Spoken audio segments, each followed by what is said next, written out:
Hello, and welcome to TaBNWNE's Wikipedia News Edition. On 18th episode of Season 2 is BP.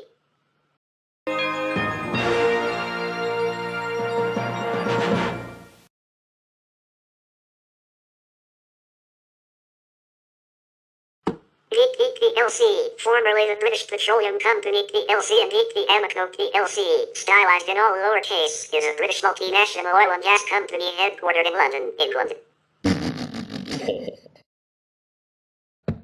It is one of the oil and gas super majors and one of the world's largest companies, measured by revenues and profits.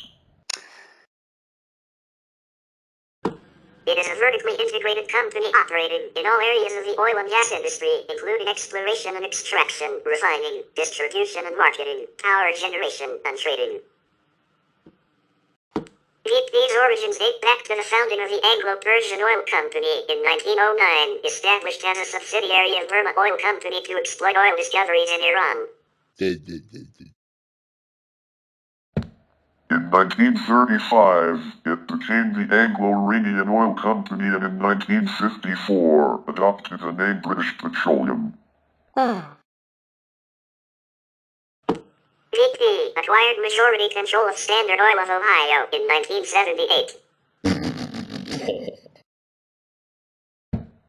Formerly majority state-owned, the British government privated the company in stages between 1979 and 1987.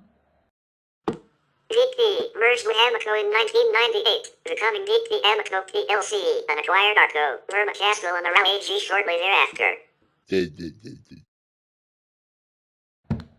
The company's name was shortened to BP plc in 2001.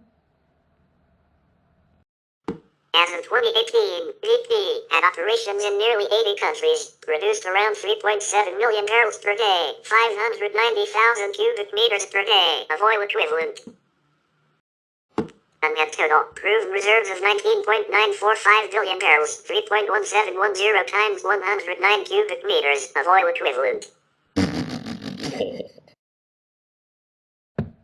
The company has around 18,700 service stations worldwide, which it operates under the BP brand worldwide and under the Amoco brand in the US, and the Aral brand in Germany. Its largest division is BP America in the United States. BP is the fourth largest investor-owned oil company in the world by 2021 revenues after ExxonMobil, Shell, and Total Energies. BP had a market capitalization of $98.36 billion as of 2022, placing it 122nd in the world. And its Fortune Global 500 rank was 35th in 2022 with revenues of US $164.2 billion. The company's primary stock listing on the London Stock Exchange, where it is a member of the FTSE 100 index. From 1988 to 2015, BP was responsible for 1.53% of global industrial greenhouse gas emissions and has been directly involved in several major environmental and safety incidents. Among them were the 2005 Texas City refinery explosion, which caused the death of 15 workers and which resulted in a record-setting OSHA fine, Britain's largest oil spill. The wreck of Torrey Canyon in 1967, and the 2006 Prudhoe Bay oil spill, the largest oil spill on Alaska's North Slope, which resulted in a US $25 million civil penalty, the largest per barrel penalty at that time, for an oil spill. BP's worst environmental catastrophe was the 2010 Deepwater Horizon oil spill, the largest accidental release of oil into marine waters in history, which leaked about 4.9 million barrels. 210 million US gallons, 780,000 cubic meters of oil, causing severe environmental, human health, and economic consequences and serious legal and public relations repercussions for BP. costing more than $4.5 billion in fines and penalties, and an additional $18.7 billion in Clean Water Act-related penalties and other claims, the largest criminal resolution in U.S. history. Altogether, the oil spill cost the company more than $65 billion. In May 1908, a group of British geologists discovered a large amount of oil at Majd Soleiman located in the Khuzestan province in the southwest of Persia, Iran. It was the first commercially significant find of oil in the Middle East. William Knox Darcy, by contract with Ali Kohli Khan Bakhtiari, obtained permission to explore for oil for the first time in the Middle East, an event which changed the history of the entire region. The oil discovery led to petrochemical industry development and also the establishment of industries that strongly depended on oil. On 14 April 1909, the Anglo-Persian Oil Company, APOC, was incorporated as a subsidiary of Burma Oil Company. Some of the shares were sold to the public. The first chairman and minority shareholder of the company became Lord Strathcona. Immediately after establishing the company, the British government asked Percy Cox, British resident to Bushehr, to negotiate an agreement with Sheikh Kazal ibn Jabir of Aragistan for APOC to obtain a site on Abadan Island for a refinery, depot, storage tanks, and other operations. The refinery was built and began operating in 1912. In 1914, the British government acquired a controlling interest, 50.0025%, in the company at the urging of Winston Churchill, the then First Lord of the Admiralty, and the British Navy quickly switched from coal to oil for the majority of their warships. APOC also signed a 30-year contract with the British Admiralty for supplying oil for the Royal Navy at a fixed price. In 1915, APOC established a shipping subsidiary, the British Tanker Company, and in 1916, it acquired the British Petroleum Company, which was a marketing arm of the German European Petroleum Union in Britain. In 1919, the company became a shale oil producer by establishing a subsidiary named Scottish Oils, which merged remaining Scottish oil shale industries. After World War I, APOC started marketing its products in continental Europe and acquired stakes in the local marketing companies in several European countries. Refineries were built in Landarcy in Wales, the first refinery in the United Kingdom, and Rangemouth in Scotland. It also acquired the controlling stake in the Courcellets refinery in France and formed, in conjunction with the government of Australia, a partnership named Commonwealth Oil Refineries, which built the Australians' first refinery in Laverton, Victoria. In 1923, Burma employed Winston Churchill as a paid consultant to lobby the British government to allow APOC have exclusive rights to Persian oil resources, which were subsequently granted by the Iranian monarchy. APOC and the Armenian businessman Kalis Belbekian were the driving forces behind the creation of Turkish Petroleum Company, TPC, in 1912, to explore oil in Mesopotamia, now Iraq, and by 1914, APOC held 50% of TPC shares. In 1925, TPC received concession in the Mesopotamian oil resources from the Iraqi government under British mandate. TPC finally struck oil in Iraq on 14 October 1927. By 1928, the APOC shareholding in TPC, which by now was named Iraq Petroleum Company, IPC, was reduced to 23.75%. as a result of the changing geopolitics post-Ottoman Empire breakup and the Red Line Agreement. Relations were generally cordial between the pro-West Hashemite monarchy, 1932 to 58, in Iraq and IPC, in spite of disputes centered on Iraq's wish for greater involvement and more royalties. During the 1928 to 68 time period, IPC monopolized oil exploration inside the Red Line, excluding Saudi Arabia and Bahrain. In 1927, Burma Oil and Royal Dutch Shell formed a joint marketing company, Burma Shell. In 1928, APOC and Shell formed the Consolidated Petroleum Company for sale and marketing in Cyprus, South Africa and Ceylon, which in 1932 followed by a joint marketing company, Shell Mex and BP, in the United Kingdom. In 1937, AIOC and Shell formed the Shell/Dersi Exploration Partners Partnership to explore for oil in Nigeria. The partnership was equally owned but operated by Shell. It was later replaced by Shell Dersi Petroleum Development Company and Shell BP Petroleum Development Company, now Shell Petroleum Development Company.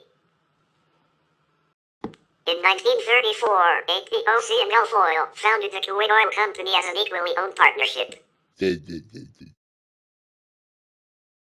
The oil concession rights were awarded to the company on 23 December 1934 and the company started drilling operations in 1936.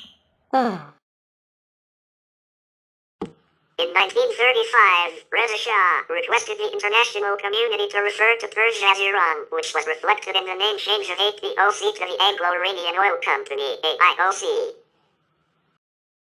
In 1937, Iraq Petroleum Company, 23.75% owned by BP, signed an oil concession agreement with the Sultan of Muscat that covers the entire region of the Sultanate, which was in fact limited to the coastal area of present-day Oman. After several years of failure to discover oil in the Sultanate's region, IPC presumed that oil was more likely to be found in the interior region of Oman, which was part of the Inmate of Oman. IPC offered financial support to raise an armed force that would assist the Sultanate in occupying the interior region of Oman. Later, in 1954, the Sultan of Muscat, backed by the British government and the financial aid he received from IPC, started occupying regions within the interior of Oman, which led to the outbreak of Jebel Akhdar War that lasted for more than 5 years. In 1947, British Petroleum Chemicals was incorporated as a joint venture of AIOC and the Distillers Company. In 1956, the company was renamed British Hydrocarbon Chemicals. Following World War II, nationalistic sentiments were on the rise in the Middle East, most notable being Iranian nationalism and Arab nationalism. In Iran, the AIOC and the pro-Western Iranian government led by Prime Minister Ali Rasmara resisted nationalist calls to revise AIOC's concession terms in Iran's favor. In March 1951, Rasmara was assassinated and Mohammad Mossadegh, a nationalist, was elected as the new Prime Minister by the Majlis of Iran Parliament. In April 1951, the Iranian government nationalized the Iranian oil industry by unanimous vote, and the National Iranian Oil Company, NIOC, was formed, displacing the AIOC. The AIOC withdrew its management from Iran, and Britain organized an effective worldwide embargo of Iranian oil. The British government, which owned the AIOC, contested the nationalization at the International Court of Justice at The Hague, but its complaint was dismissed. Prime Minister Churchill asked President Eisenhower for help in overthrowing Mossadegh.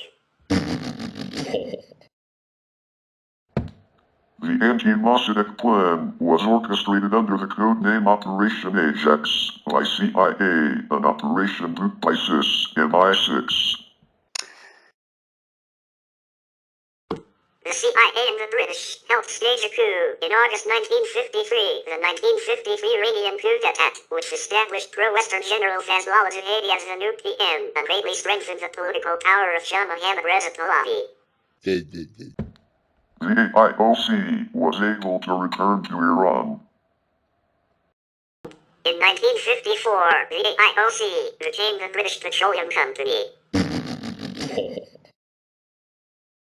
After the 1953 Iranian coup d'etat, Iranian Oil Participants Limited (IOP), a holding company, was founded in October 1954 in London to bring Iranian oil back to the international market.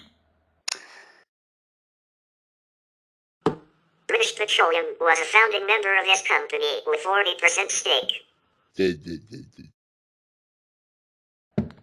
IOP operated and managed oil facilities in Iran on behalf of NIOC. Similar to the Saudi Aramco 50-50 agreement of 1950, the consortium agreed to share profits on a 50-50 basis with Iran, but not to open its books to Iranian auditors or to allow Iranians onto its board of directors. In 1953, British Petroleum entered the Canadian market through the purchase of a minority stake in Calgary-based Trion Oil Company and expanded further to Alaska in 1959, resulting discovery of oil at Prudhoe Bay in 1969. In 1956, its subsidiary Dersi Exploration Company, Africa Limited, has been granted 4 oil concessions in Libya. In 1962, Scottish Oils ceased oil shale operations. In 1965, it was the first company to strike oil in the North Sea.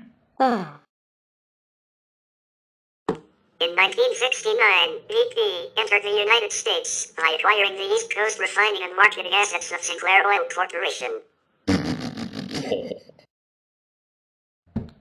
The Canadian holding company of British Petroleum was renamed BP Canada in 1969, and in 1971 it acquired 97.8% stake of Supertest Petroleum. By the 1960s, British Petroleum had developed a reputation for taking on the riskiest ventures. It earned the company massive profits. It also earned them the worst safety record in the industry. In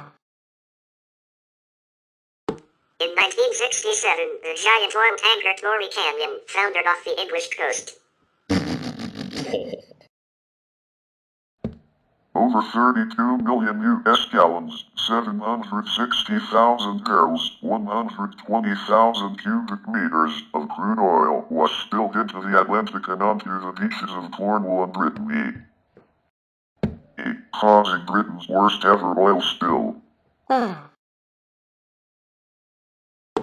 The ship was owned by the Bahamas-based Barracuda Tanker Corporation and was flying the flag of Liberia, a well-known flag of convenience, but was being chartered by British Petroleum. The ship was bombed by RAF jet bombers in an effort to break up the ship and burn off the leaking oil, but this failed to destroy the oil slick. In 1967, BP acquired chemical and plastics assets of the Distillers Company, which were merged with British Hydrocarbon Chemicals to form BP Chemicals. The company's oil assets were nationalized in Libya in 1971, in Kuwait in 1975, and in Nigeria in 1979.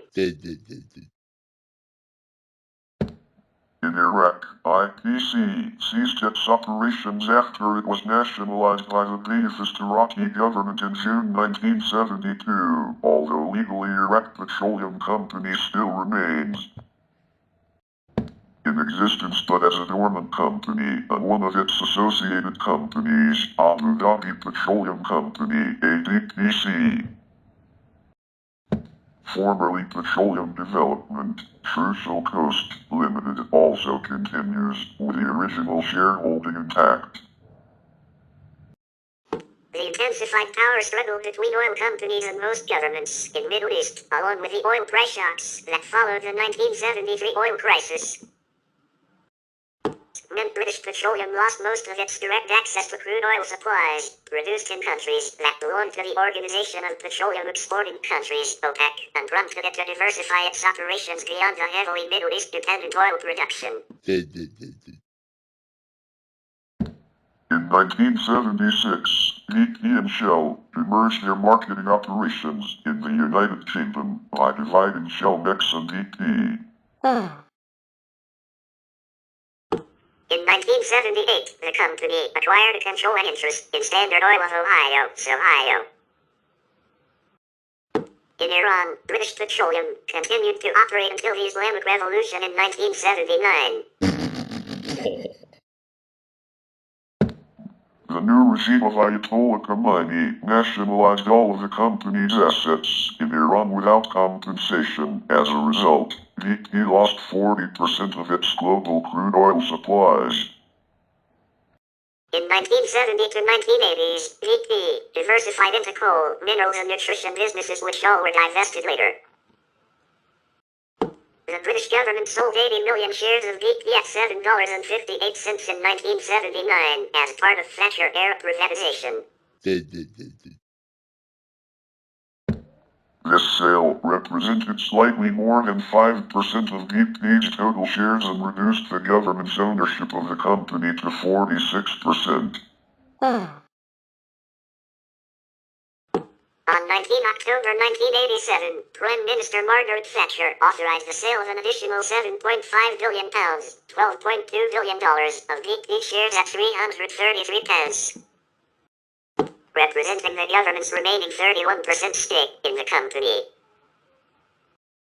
In November 1987, the Kuwait Investment Office purchased a 10.06% interest in BP, becoming the largest institutional shareholder. The following May, the Keo purchased additional shares, bringing their ownership to 21.6%. This raised concerns within BP that operations in the United States, BP's primary country of operations, would suffer. In October 1988, the British Department of Trade and Industry required the Keo to reduce its shares to 9.6% within 12 months.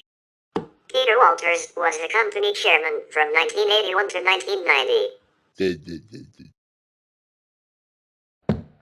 During his period as chairman, he reduced the company's refining capacity in Europe. In 1982, the downstream assets of BP Canada were sold to Petro-Canada. In 1984, Standard Oil of California was renamed the Chevron Corporation. It bought Gulf Oil, the largest merger in history at that time. To meet antitrust regulations, Chevron divested many of Gulf's operating subsidiaries and sold some Gulf stations and a refinery in the eastern United States to British Petroleum and Cumberland Farms in 1985.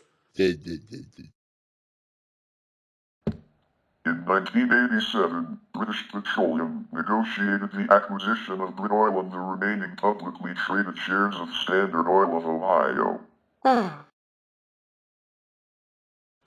At the same year, it was listed on the Tokyo Stock Exchange, where its shares were traded until delisting in 2008. Walters was replaced as chair by Robert Horton in 1990. Horton wrote on his appointment that he and his senior colleagues would adopt values representing the interests of all stakeholders, including the company's employees, customers, shareholders, suppliers, and the community. Horton carried out a major corporate downsizing exercise, removing various tiers of management at the head office. In 1992, British Petroleum sold off its 57% stake in BP Canada upstream operations, which was renamed as Talisman Energy. John Brown, who had joined BP in 1966 and rose through the ranks to join the board as managing director in 1991, was appointed group chief executive in 1995. In 1981, British Petroleum entered into the solar technology sector by acquiring 50% of Lucas Energy Systems, a company which became Lucas BP Solar Systems, and later BP Solar. The company was a manufacturer and installer of photovoltaic solar cells. It became wholly owned by British Petroleum in the mid-1980s. British Petroleum entered the Russian market in 1990 and opened its first service station in Moscow in 1996. In 1997, it acquired a 10% stake for $571 million in the Russian oil company Sedenko, which later became a part of TaBNWNE. Sedenko was run by Russian oligarch Vladimir Putin, who obtained Sedenko through the controversial loans for shares privatization scheme. In 2003, BP invested $8 billion into a joint venture with Russian oligarch Mikhail Fridman's TNK. In 1992, the company entered the Azerbaijani market. In 1994, it signed the production sharing agreement for the Azeri-Chirag oil, rejected in 1995 for the Shaganez gas field development. Under John Brown, British Petroleum acquired other oil companies, transforming BP into the third largest oil company in the world. British Petroleum merged with Amoco, formerly Standard Oil of Indiana, in December 1998, becoming BP Amoco plc. Most Amoco stations in the United States were converted to BP's brand and corporate identity. In 2000, BP Amoco acquired Atlantic Richfield Company, Arco, and Vermacastle. Together with the acquisition of Arco in 2000, BP became owner of a 33.5% stake in the Olympic pipeline. Later that year, BP became an operator of the pipeline and increased its stake up to 62.5%. As part of the merger's brand awareness, the company helped the Tate Modern Gallery of British Art launch representing Britain 1500 to 2000. In 2001, in response to negative press on British Petroleum's poor safety standards, the company adopted a green sunburst logo and rebranded itself as BP, Beyond Petroleum, plc. In the beginning of the 2000s, BP became the leading partner and later operator of the Vatute-Tbilisi-Ceyhan pipeline, project which opened a new oil transportation route from the Caspian region. In 2002, BP acquired the majority of Veba AG, a subsidiary of Veba AG, and subsequently rebranded its existing stations in Germany to the Ural name.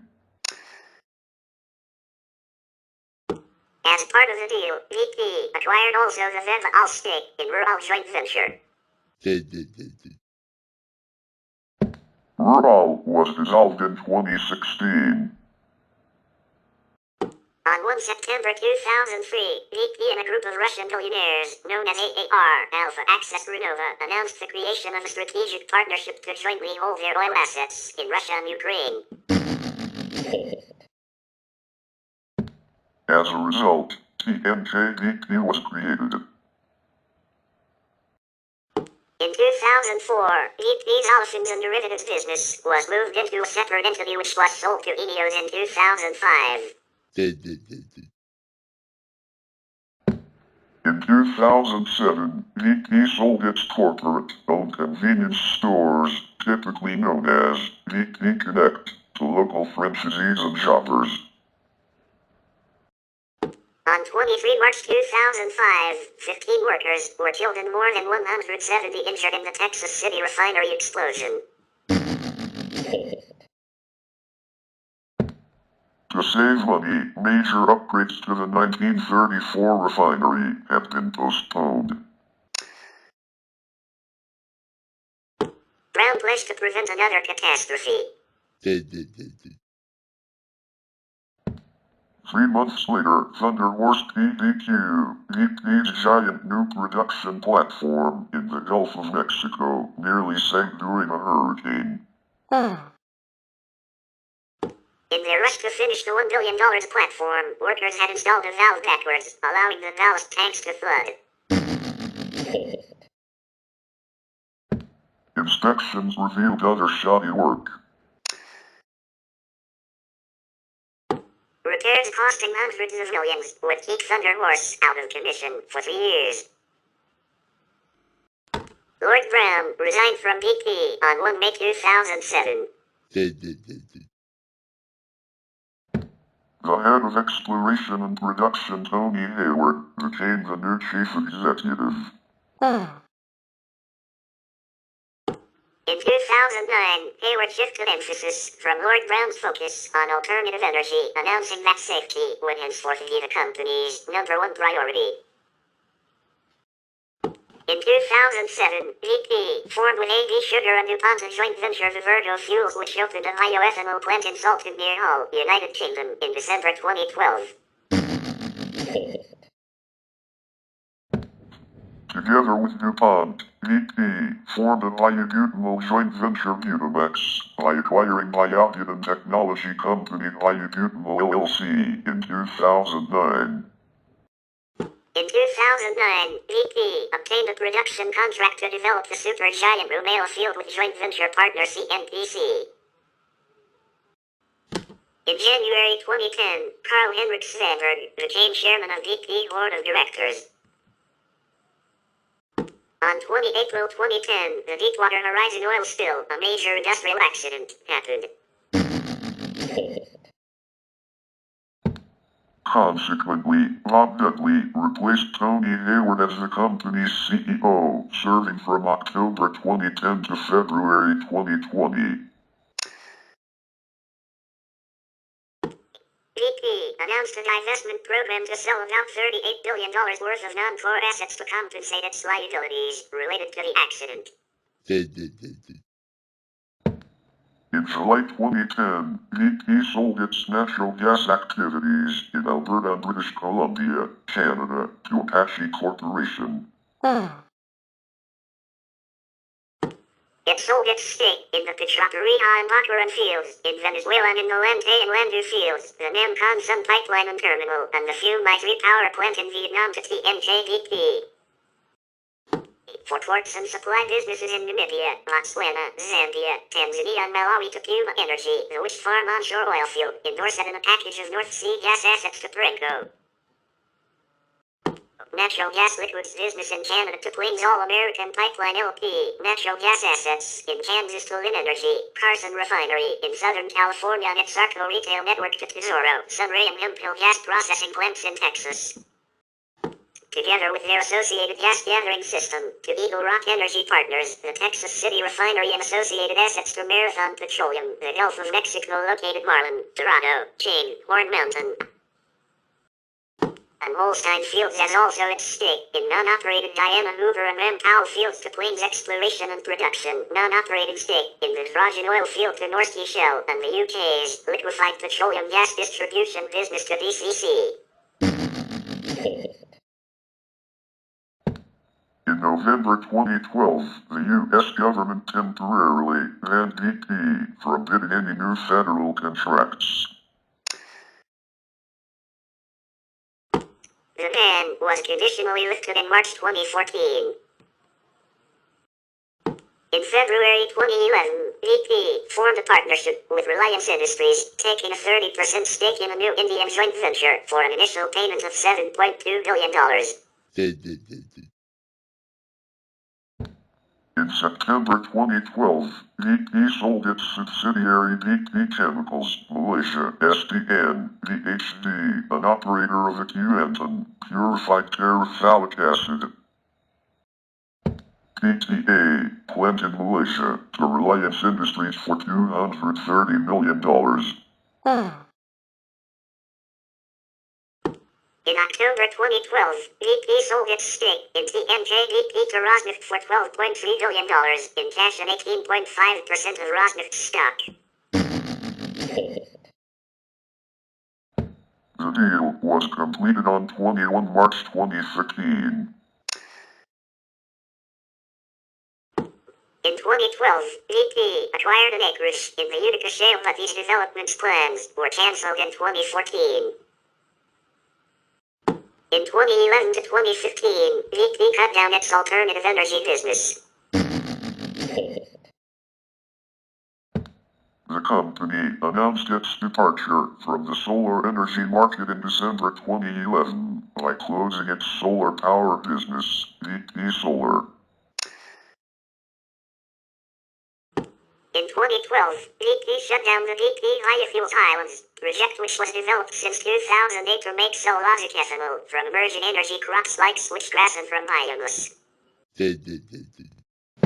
In 2015, BP decided to exit from other lignocellulosic ethanol businesses.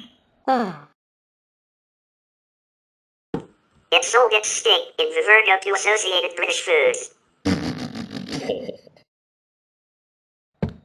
BP and DuPont also mothballed their joint biobutanol pilot plant in Salted. In June 2014, BP agreed to a deal worth around $20 billion to supply CNOOC with liquefied natural gas.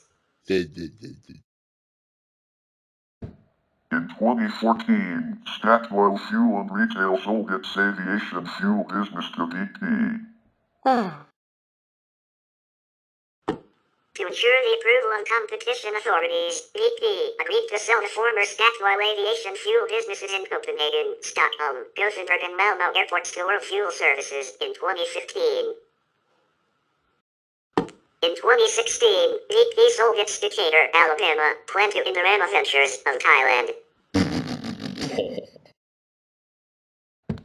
At the same year, its Norwegian daughter company BP Norge merged with Det Norske Oljeselskap to form Aker BP. In April 2017, the company reached an agreement to sell its 40 pipeline system in the North Sea to Ineos for $250 million. The sale included terminals at TaBNWNE and Kinneil, a site in Aberdeen, and the 40's Unity platform. In 2017, the company floated its subsidiary BP Midstream Partners LP, a pipeline operator in the United States, at the New York Stock Exchange. In Argentina, BP and Rivas Corporation agreed to merge their interests in Pan American Energy and Action Energy to form a jointly owned Pan American Energy Group. In 2017, BP invested $200 million to acquire a 43% stake in the solar energy developer Lightsource Renewable Energy, a company which was renamed Lightsource BP. In March 2017, the company acquired Clean Energy's biomethane business and assets, including its production sites and existing supply contracts. In April 2017, its subsidiary Butamex bought an isobutanol production company Nazika Energy. In 2018, the company purchased BHP shale assets in Texas and Louisiana, including Petrohawk Energy, for $10.5 billion, which were integrated with its subsidiary BPX Energy. Also in 2018, BP bought a 16.5% interest in the Clare field in the UK from ConocoPhillips, increasing its share to 45.1%. BP paid £1.3 billion and gave to ConocoPhillips its 39.2% non-operated stake in the Cuparock River oil field and satellite oil fields in Alaska. In December 2018, BP sold its wind assets in Texas. In 2018, BP acquired Chargemaster, which operated the UK's largest electric vehicle charging network. In 2019, BP and EV Chuxing formed a joint venture to build out electric vehicle charging infrastructure in China. In September 2020, BP announced it will build out a rapid charging network in London for Uber. In January 2019, BP discovered 1 billion barrels, 160 times 1 million cubic meters oil at its Thunder Horse location in the Gulf of Mexico. The company also announced plans to spend $1.3 billion on the third phase of its Atlantis field near New Orleans. Schwan succeeded Carl-Henrik Svanberg on 1 January 2019 as chairman of BP plc board of directors, and Bernard Looney succeeded Bob Dudley on 5 February 2020 as chief executive. Amidst the COVID-19 pandemic, BP claimed that it would accelerate the transition to a lower carbon economy and energy system after announcing that the company had to write down $17.5 billion for the second quarter of 2020. On 29 June 2020, BP sold its petrochemicals unit to Ineos for $5 billion. The business was focused on aromatics and acetyls. It had interests in 14 plants in Asia, Europe and the US, and achieved production of 9.7 million metric tons in 2019. On 30 June 2020, BP sold all its Alaska upstream operations and interests, including interests in Redwood Bay oil field, to Hiltor for $5.6 billion. On 14 December 2020, it sold its 49% stake in the Trans-Alaska Pipeline System to Harvest Alaska. In September 2020, BP formed a partnership with Equinor to develop offshore wind and announced it will acquire 50% non-operating stake in the Empire Wind off New York and Beacon Wind off Massachusetts offshore wind farms. The deal is expected to be completed at the first half of 2021. In December 2020, BP acquired a majority stake in Finite Carbon, the largest forest carbon offsets developer in the United States. In response to the 2022 Russian invasion of Ukraine, BP announced that it would sell its 19.75% stake in Rosneft, although no timeline was announced. At the time of BP's decision, Rosneft's activities accounted for around half of BP's oil and gas reserves and a third of its production. BP's decision came after the British government expressed concern about BP's involvement in Russia. However, BP remained a Rosneft shareholder throughout the whole 2022 year, which caused some criticism from the Ukrainian president's office. In October 2022, BP announced that it would be acquiring Archaea Energy Incorporated, a renewable natural gas producer, for $4.1 billion. In December 2022, it was announced BP had completed the acquisition of Archaea Energy Incorporated for $3.3 billion. In November 2022, the company announced a large increase in profit for the period from July to September due to the high fuel prices caused by the Russian invasion of Ukraine. In February 2023, BP reported record annual profits on a replacement cost basis for the year 2022. On that basis, 2022 profits were more than double them in 2021, and they were also the biggest profits in the whole 114-year-long history of BP. After 10 years of force majeure, BP, Eni and Sonatrach resumed exploration in their blocks in the Adams Basin, AB, and offshore Block C, in August 2023, continuing their contract obligations. BP increased its dividend by 10% year-on-year in early 2024 and accelerated share buybacks. It has already announced $1.75 billion before reporting first quarter results and intends to announce a $3.5 billion share buyback in the first half of the year. Muriot Chiklis became CEO in January 2024. In June 2024, BP announced the acquisition of TaBNWNE from Bunge Global for US $1.4 billion. The purchase will increase BP's ethanol production to 50,000 barrels per day.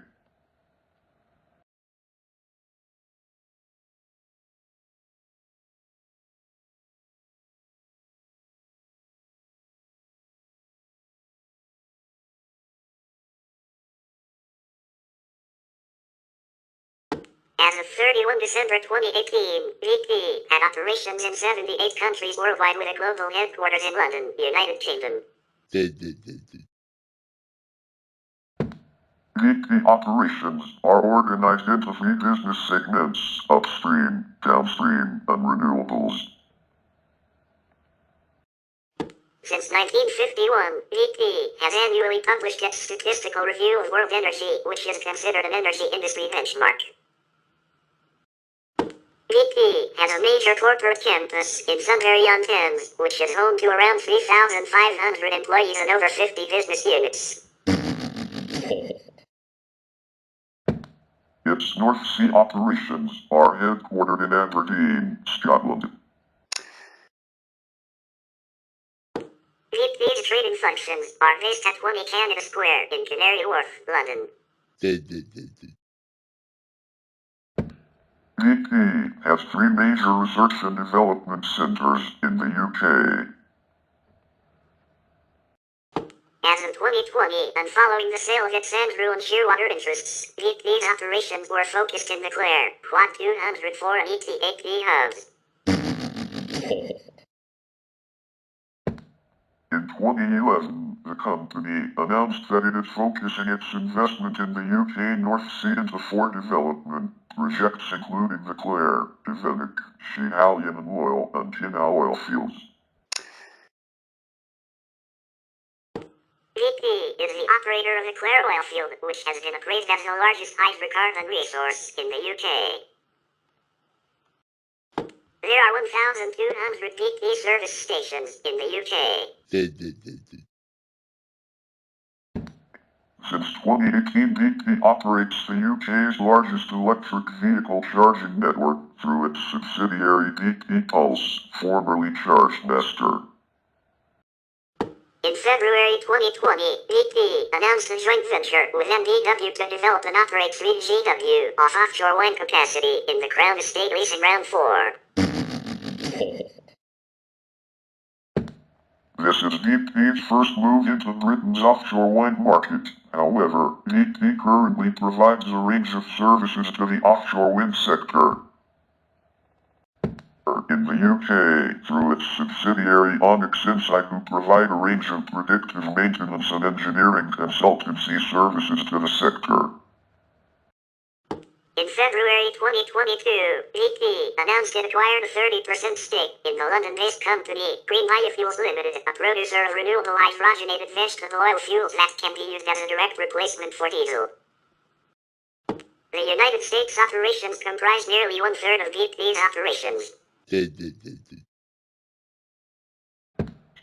BP employs approximately 14,000 people in the United States. In 2018, BP's total production in the United States included 385,000 barrels per day, 61,200 cubic meters per day of oil and 1.9 billion cubic feet per day. 54 million cubic meters per day of natural gas, and its refinery throughput was 703,000 barrels per day, 111,800 cubic meters per day. BP's major subsidiary in the United States is BP America Incorporated, formerly Standard Oil Company, Ohio, and Ohio, based in Houston, Texas. BP Exploration and Production Incorporated, a 1996 established Houston-based subsidiary, is dealing with oil exploration and production. BP Corporation North America Incorporated provides petroleum refining services and also transportation fuel, heat and light energy. BP Products North America Incorporated, a 1954 established Houston-based subsidiary, is engaged in the exploration, development, production, refining, and marketing of oil and natural gas. BP America Production Company, a New Mexico-based subsidiary, engages in oil and gas exploration and development.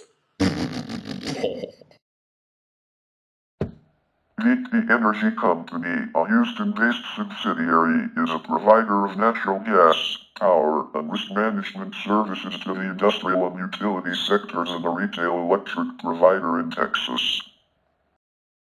BP's upstream activities in the lower 48 states are conducted through Denver-based BPX Energy. It has a 7.5 billion barrels, 1.19 billion cubic meters resource base on 5.7 million acres, 23,000 square kilometers. It has shale positions in the Woodford, Oklahoma, Haynesville, Texas, and Eagle Ford, Texas shales. It has unconventional gas, shale gas or tight gas, stakes also in Colorado, New Mexico and Wyoming, primarily in the San Juan Basin. As of 2019, BP produced about 300,000 barrels per day, 48,000 cubic meters per day of oil equivalent in the Gulf of Mexico. BP operates the Atlantis, Mad Dog, Nakika, and Thunder Horse production platforms, while holding interest in hubs operated by other companies. In April 2023, BP launched a new oil rig, the Argos, in the Gulf. BP operates Whiting Refinery in Indiana and Cherry Point Refinery in Washington. It formerly co-owned and operated a refinery in Toledo, Ohio, with Husky Energy, but sold its stake in the refinery in February 2023 to Cenovus Energy. BP operates 9 onshore wind farms in 6 states and held an interest in another in Hawaii with a net generating capacity of 1,679 megawatts. These wind farms include the Cedar Creek 2, Titan 1, Goshen North, Flat Ridge 1 and 2, Mahupani, Fowler Ridge 1, 2 and 3 and Oahe wind farms. It is also in process to acquire 50% non-operating stake in the Empire Wind off New York and Beacon Wind off Massachusetts offshore wind farms. In Egypt, BP produces approximately 15% of the country's total oil production and 40% of its domestic gas.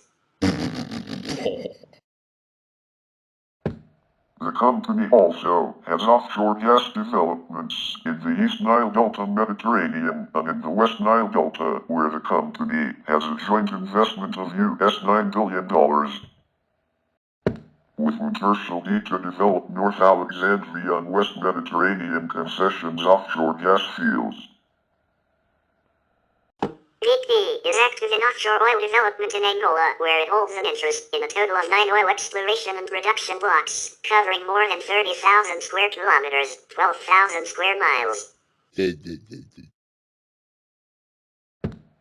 This includes 4 blocks it acquired in December 2011 and an additional block that is operated by Brazilian national oil company, Petrobras, in which it holds a 40% stake.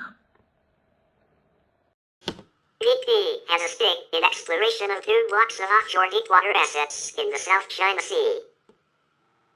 In India, BP owns a 30% share of oil and gas assets operated by Reliance Industries, including exploration and production rights in more than 20 offshore oil and gas blocks, representing an investment of more than US $7 billion into oil and gas exploration in the country.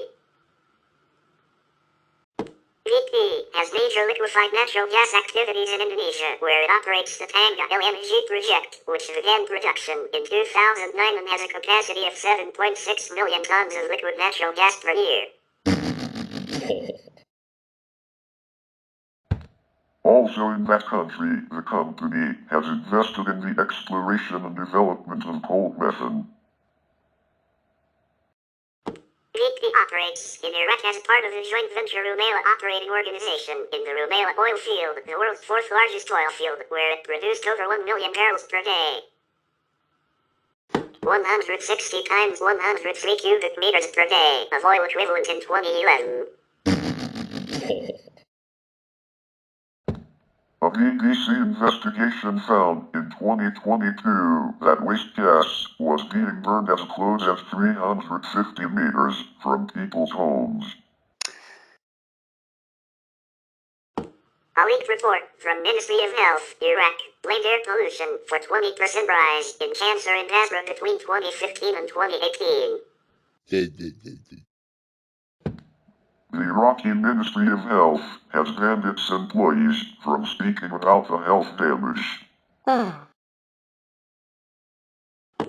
Iraqi Environment Minister Jassim al-Falahi later admitted that pollution from oil production is the main reason for increases in local cancer rates.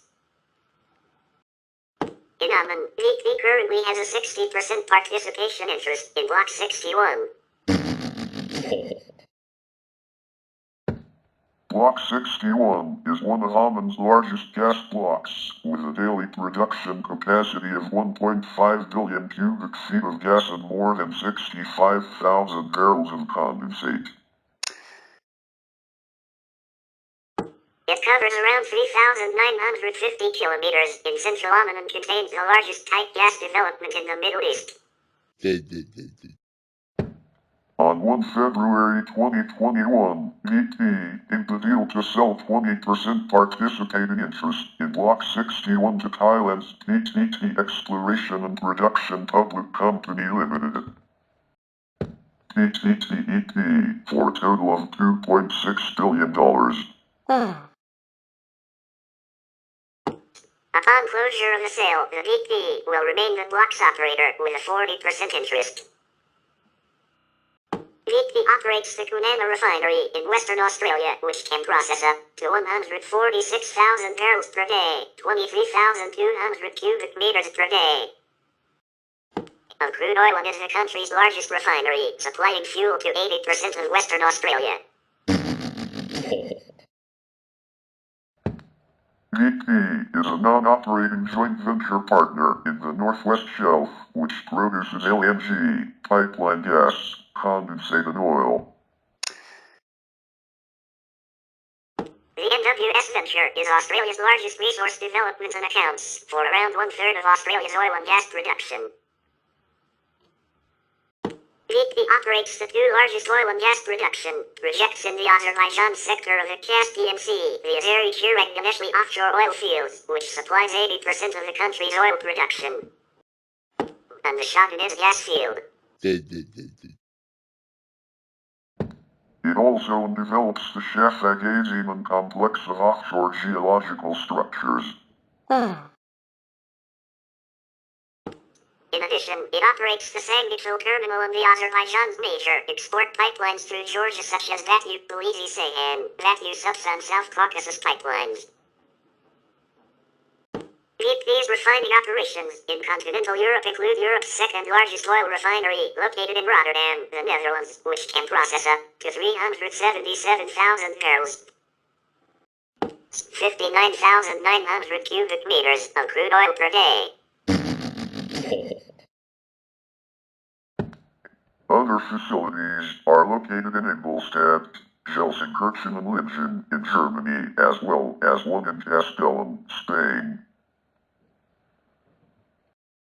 In addition to its offshore operations in the British zone of North Sea, BP has interests in the Norwegian section of the sea through its stake in Aker BP.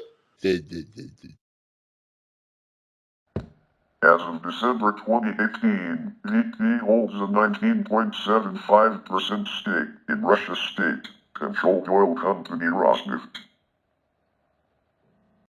Retail operations of motor vehicle fuels in Europe are present in the United Kingdom, France, Germany through the Aral brand, the Netherlands, Switzerland, Italy, Austria, Poland, Greece and Turkey.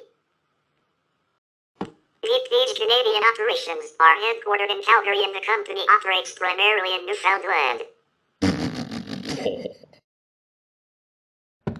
It purchases crude oil for the company's refineries in the United States and has a 35% stake in the undeveloped TaBNWNE projected-free offshore exploration block in Newfoundland. BP is the largest oil and gas producer in Trinidad and Tobago, where it holds more than 1,350 square kilometers, 520 square miles, of offshore assets and is the largest shareholder in Atlantic LNG, one of the largest LNG plants in Western Hemisphere. In Brazil, BP holds stakes in offshore oil and gas exploration in the Marianas, Chira and Campos basins, in addition to onshore processing facilities. BP also operates biofuel production facilities in Brazil, including 3 cane sugar mills for ethanol production. BP operated in Singapore until 2004, when it sold its retail network of 28 stations and LPG business to Singapore Petroleum Company, SPC. It also sold its 50% in SPC. BP's Turkey operator was Petrol Ofisi. Vittle agreement in place, expected 2024. BP upstream's activities include exploring for new oil and natural gas resources, developing access to such resources, and producing, transporting, storing and processing oil and natural gas. The activities in this area of operations take place in 25 countries worldwide. In 2018, BP produced around 3.7 million barrels per day, 590 times 103 cubic meters per day of oil equivalent,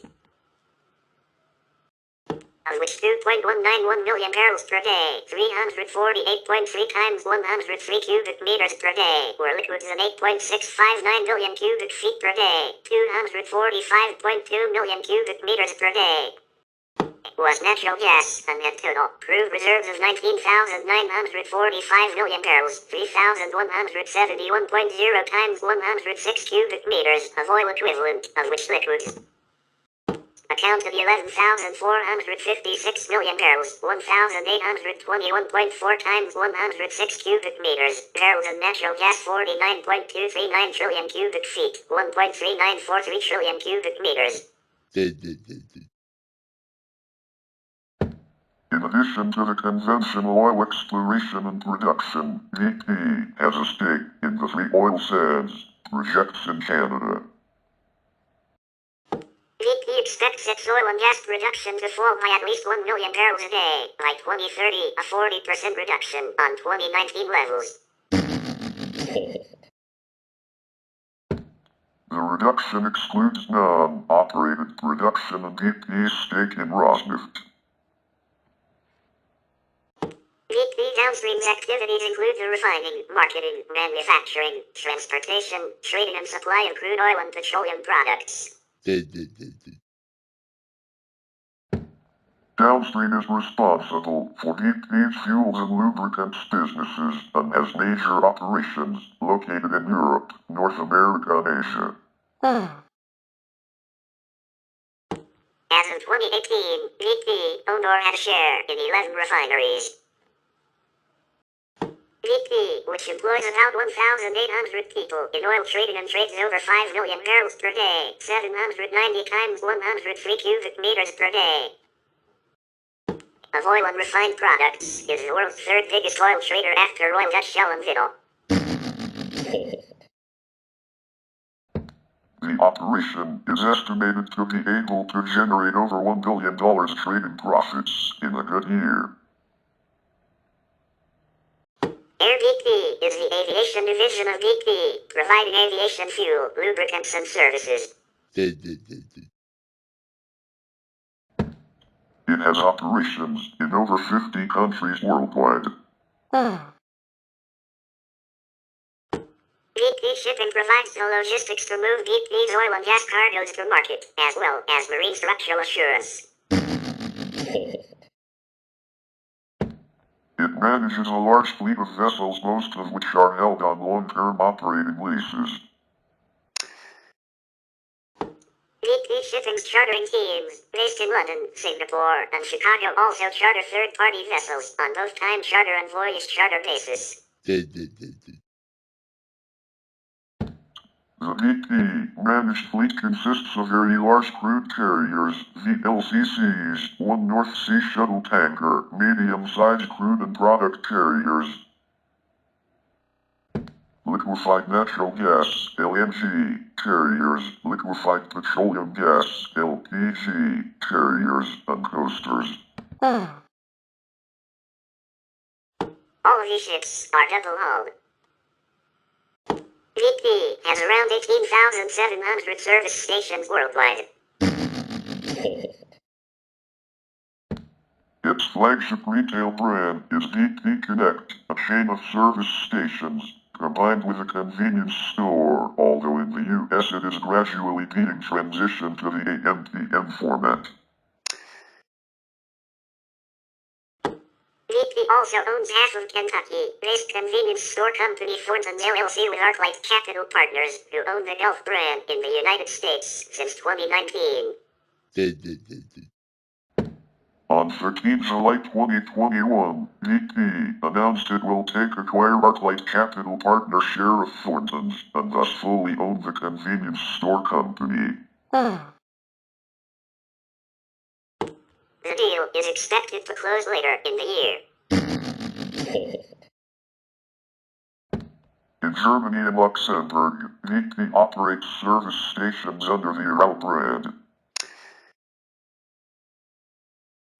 On the U.S. West Coast, in the states of California, Oregon, Washington, Nevada, Idaho, Arizona, and Utah, BP primarily operates service stations under the Arco brand. In Australia, BP operates a number of BP travel centers, large-scale destination sites located which, in addition to the usual facilities in a BP Connect site, also feature food retail tenants such as McDonald's, KFC and Nando's and facilities for long-haul truck drivers. Castrol is BP's main brand for industrial and automotive lubricants and is applied to a large range of BP oils, greases and similar products for most lubrication applications. BP's public rhetoric and pledges emphasis that the company is shifting towards climate-friendly, low-carbon and transition strategies. However, a 2022 study found that the company's spending on clean energy was insignificant and opaque, with little to suggest that the company's discourse matched its actions. BP was the first of super majors to say that it would focus on energy sources other than fossil fuels. It established an alternative and low-carbon energy business in 2005. According to the company, it spent a total of $8.3 billion in renewable energy projects including solar, wind, and biofuels, and non-renewable projects including natural gas and hydrogen power through completion in 2013. The relatively small size of BP's alternative energy operations has led to allegations of greenwashing by Greenpeace, Mother Jones, an energy analyst and activist TaBNWNE, among others. In 2018, the CEO Bob Dudley said that out of the company's total spending of $15 to $17 billion per year, about $500 million will be invested in low-carbon energy and technology. In August 2020, BP promised to increase its annual low-carbon investments to $5 billion by 2030. The company announced plans to transform into an integrated energy company with a renewed focus on investing away from oil and into low-carbon technologies. It has set targets to have a renewables portfolio of 20 gigawatts by 2025 and 50 gigawatts by 2030. BP operates 9 wind farms in 7 states of the U.S. and held an interest in another in Hawaii with a net generating capacity of 1,679 megawatts. It is also in process to acquire 50% non-operating stake in the Empire Wind off New York and Beacon Wind off Massachusetts offshore wind farms. BP and Tesla Incorporated are cooperating for testing the energy storage by battery at the TaBNWNE wind farm. BP Launchpad has also invested in Onyx Insight, one of the leading providers of predictive analytics solutions serving the wind industry. In Brazil, BP owns 2 ethanol producers, Companhia Nacional, de Aquicardi Álcool and Tropical Bioenergia, with 3 ethanol mills. These mills produce around 800,000 cubic meters per annum, 5 million barrels of ethanol equivalent. BP has invested in an agricultural biotechnology company, Chromatin, a company developing crops that can grow on marginal land and that are optimized to be used as feedstock for biofuel. Its joint venture with DuPont called Butamax, which has developed the patented biobutanol producing technology and owns an isobutanol plant in Scandia, Kansas, United States.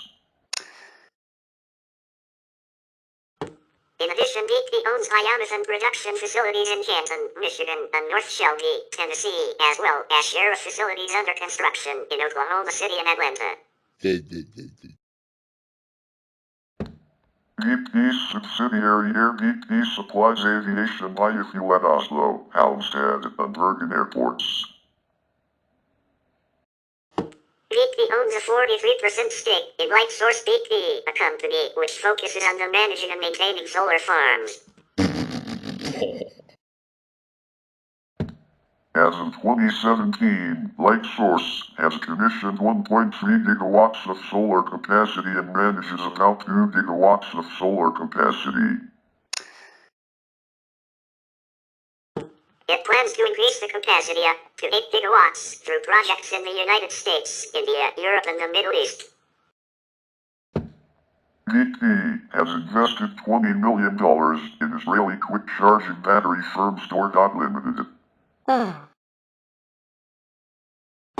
It operates electric vehicle charging networks in the UK under its subsidiary BP Chargemaster and in China via a joint venture with DD Chuxing. In partnership with Ørsted A/S, BP plans a 50 millivolts electrolyzer ethyl engine refinery to produce hydrogen using North Sea wind power. Production is expected to begin in 2024. VP is a majority shareholder in carbon offset developer Finite Carbon and acquired 9 gigawatts of US solar projects in 2021. In 2023, following the announcement of record profits, the company scaled back their emissions targets. Originally, the company promised a 35 to 40% cut of emissions by the end of the decade. On 7 February, VP revised the target to a 20 to 30% cut in emissions, stating that it needed to keep up with the current demands for oil and gas. The key trends of VP are, as at the financial year ending December 31.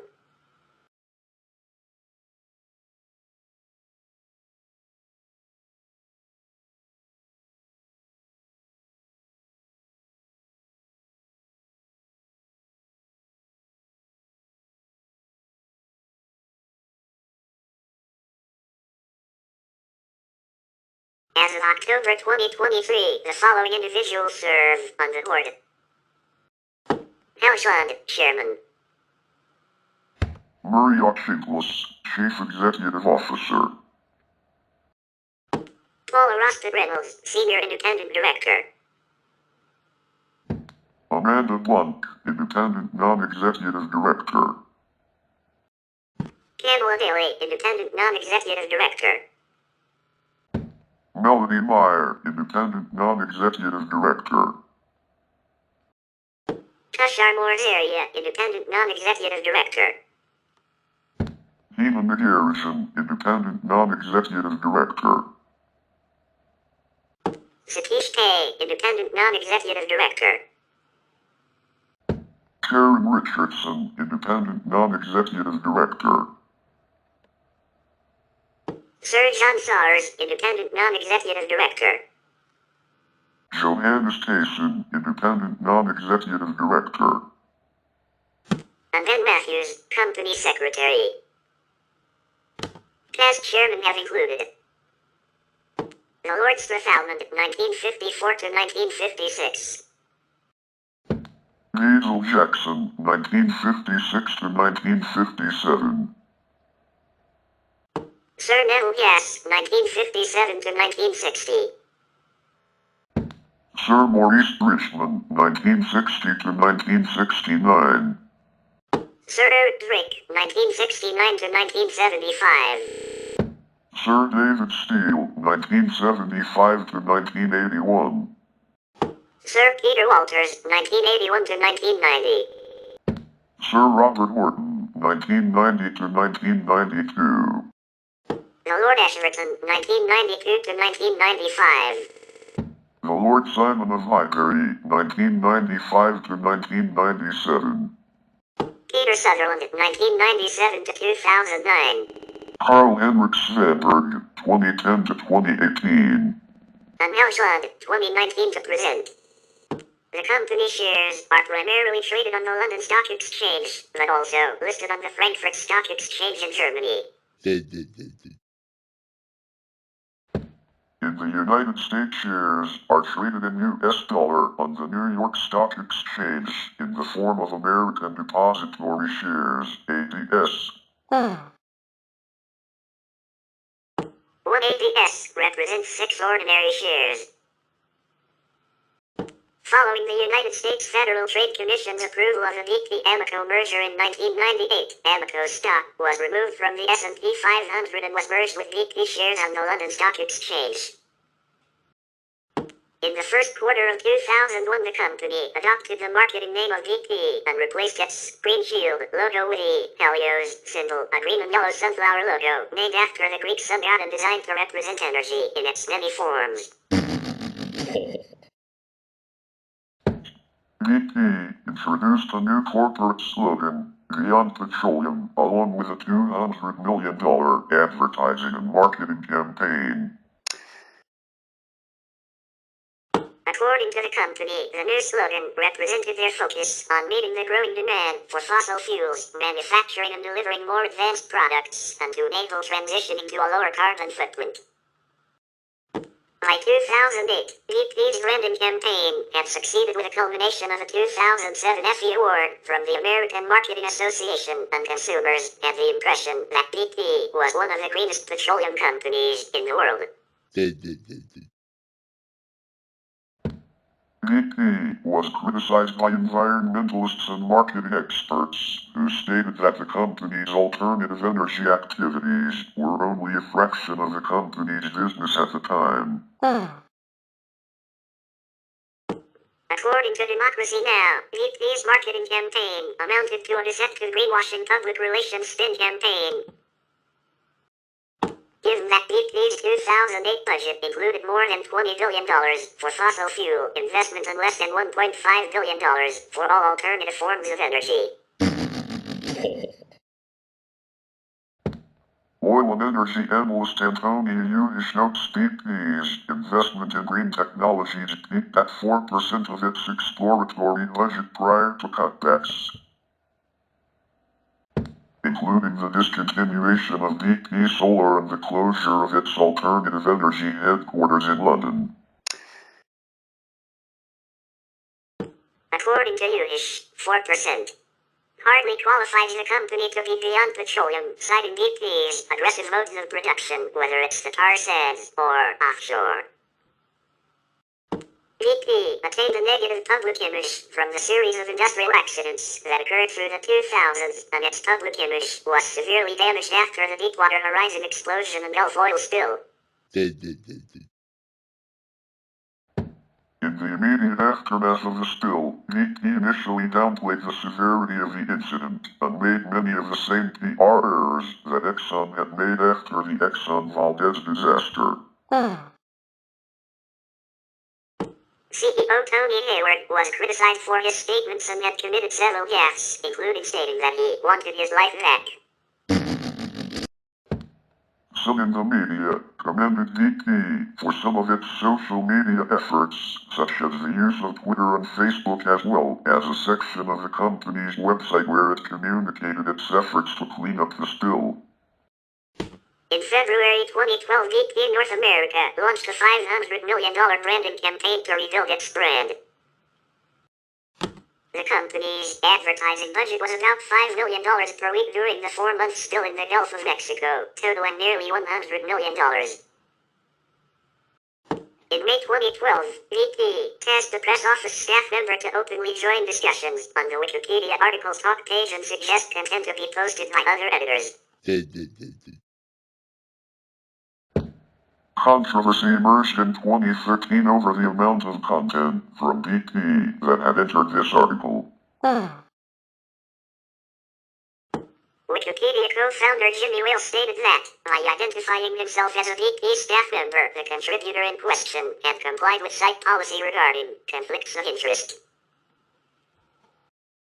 Investigative journalism by BBC Panorama and Africa Eye aired in June 2019 criticizing BP for the way in which it had obtained the development rights of Caire Offshore Profonde and St. Louis Offshore Profonde blocks off the coast of Senegal in 2017.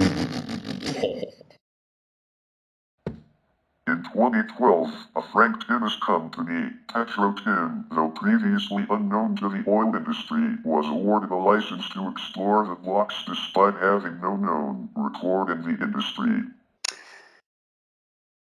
Soon after, Alayu Sall, brother of Senegal's president, Macky Sall, was hired at the company, implying a conflict of interest, causing public outrage in Senegal. The 2019 program by BBC Panorama and Africa Eye accuses BP of a failure in due diligence when it agreed on a deal with Timis Corporation in 2017. The deal by BP is expected to provide substantial royalties to Frank Timis despite accusations of initially obtaining the exploration rights through corruption. Cosmos Energy was also implicated. BP refutes any implications of improper conduct. Regarding the acquisition of Timis Corporation interests in Senegal in April 2017, BP states that it paid what it considered a fair market value for the interests at this stage of exploration/development. However, BP has not made public what was the basis of the valuation and states that the details of the deal are confidential. BP argues that the amount which would be paid separately by BP to Timis Corporation would be less than 1% of what the Republic of Senegal would receive. Senegal's Justice Ministry has called an inquiry into the energy contracts. In 2014, BP backed a global study researching challenges for lesbian, gay, bisexual, and transgender employees and for ways that companies can be a force for change for LGBT workers around the world. In 2015, Reuters wrote that BP is known for their more liberal policies for gay and transgender workers. A 2016 article in the Houston Chronicle said BP was among the first major companies in the United States to offer LGBT workers equal protection and benefits roughly 20 years ago. BP scored 100% on the 2018 Human Rights Campaign's Corporate Equality Index, which was released in 2017, although this was the most common score. Also in 2017, BP added gender reassignment surgery to its list of benefits for U.S. employees. According to the Human Rights Campaign, BP is one of only a few oil and gas companies offering transgender benefits to its employees.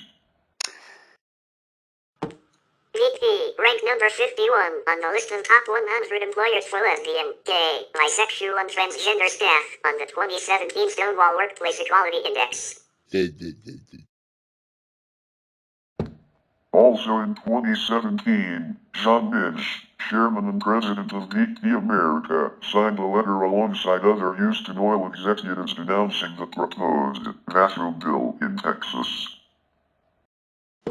Prior to 1997, BP was a member of the Global Climate Coalition, an industry organization established to promote global warming skepticism, but withdrew in 1997, saying, "The time to consider the policy dimensions of climate change is not when the link between greenhouse gases and climate change is conclusively proven, but when the possibility cannot be discounted and is taken seriously by the society of which we are part. We in BP have reached that point." BP was distinguished as the first multinational outside of the reinsurance industry to publicly support the scientific consensus on climate change,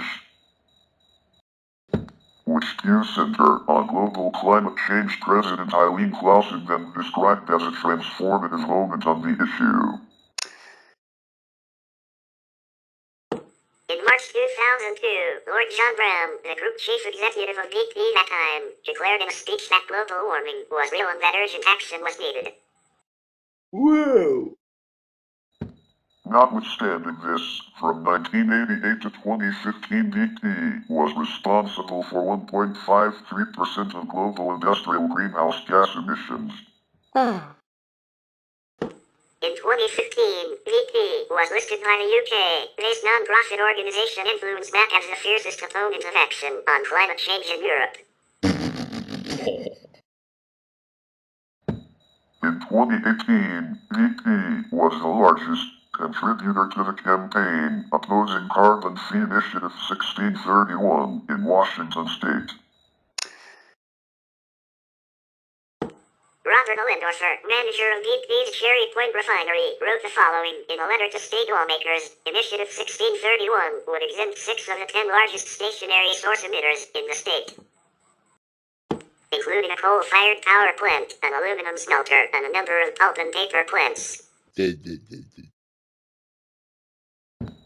According to a 2019 Guardian ranking, BP was the 6th largest emitter of greenhouse gases in the world. In February 2020, BP set a goal to cut its greenhouse gas emissions to net zero by 2050. BP is seeking net zero carbon emissions across its operations and the fuels the company sells, including emissions from cars, homes, and factories. Details on the scope of this and how this will be achieved are publicly limited. BP said that it is restructuring its operations into 4 business groups to meet these goals: reduction in operations, customers and products, gas and low carbon, and innovation and engineering. The company discontinued involvement with American fuel and petrochemical manufacturers, Western States Petroleum Association, and Western Energy Alliance, involved in lobbying government within the United States. Because of differences of position on the issue of methane and carbon policies as a development of this new commitment. Whoa! However, an investigation conducted by an investigations unit of Greenpeace UK and HuffPost unveiled 8 anti-climate trade associations BP failed to disclose, including Alliance of Western Energy Consumers, Texas Oil and Gas Association, Australian Petroleum Production and Exploration Association, and the Business Council of Australia, among others.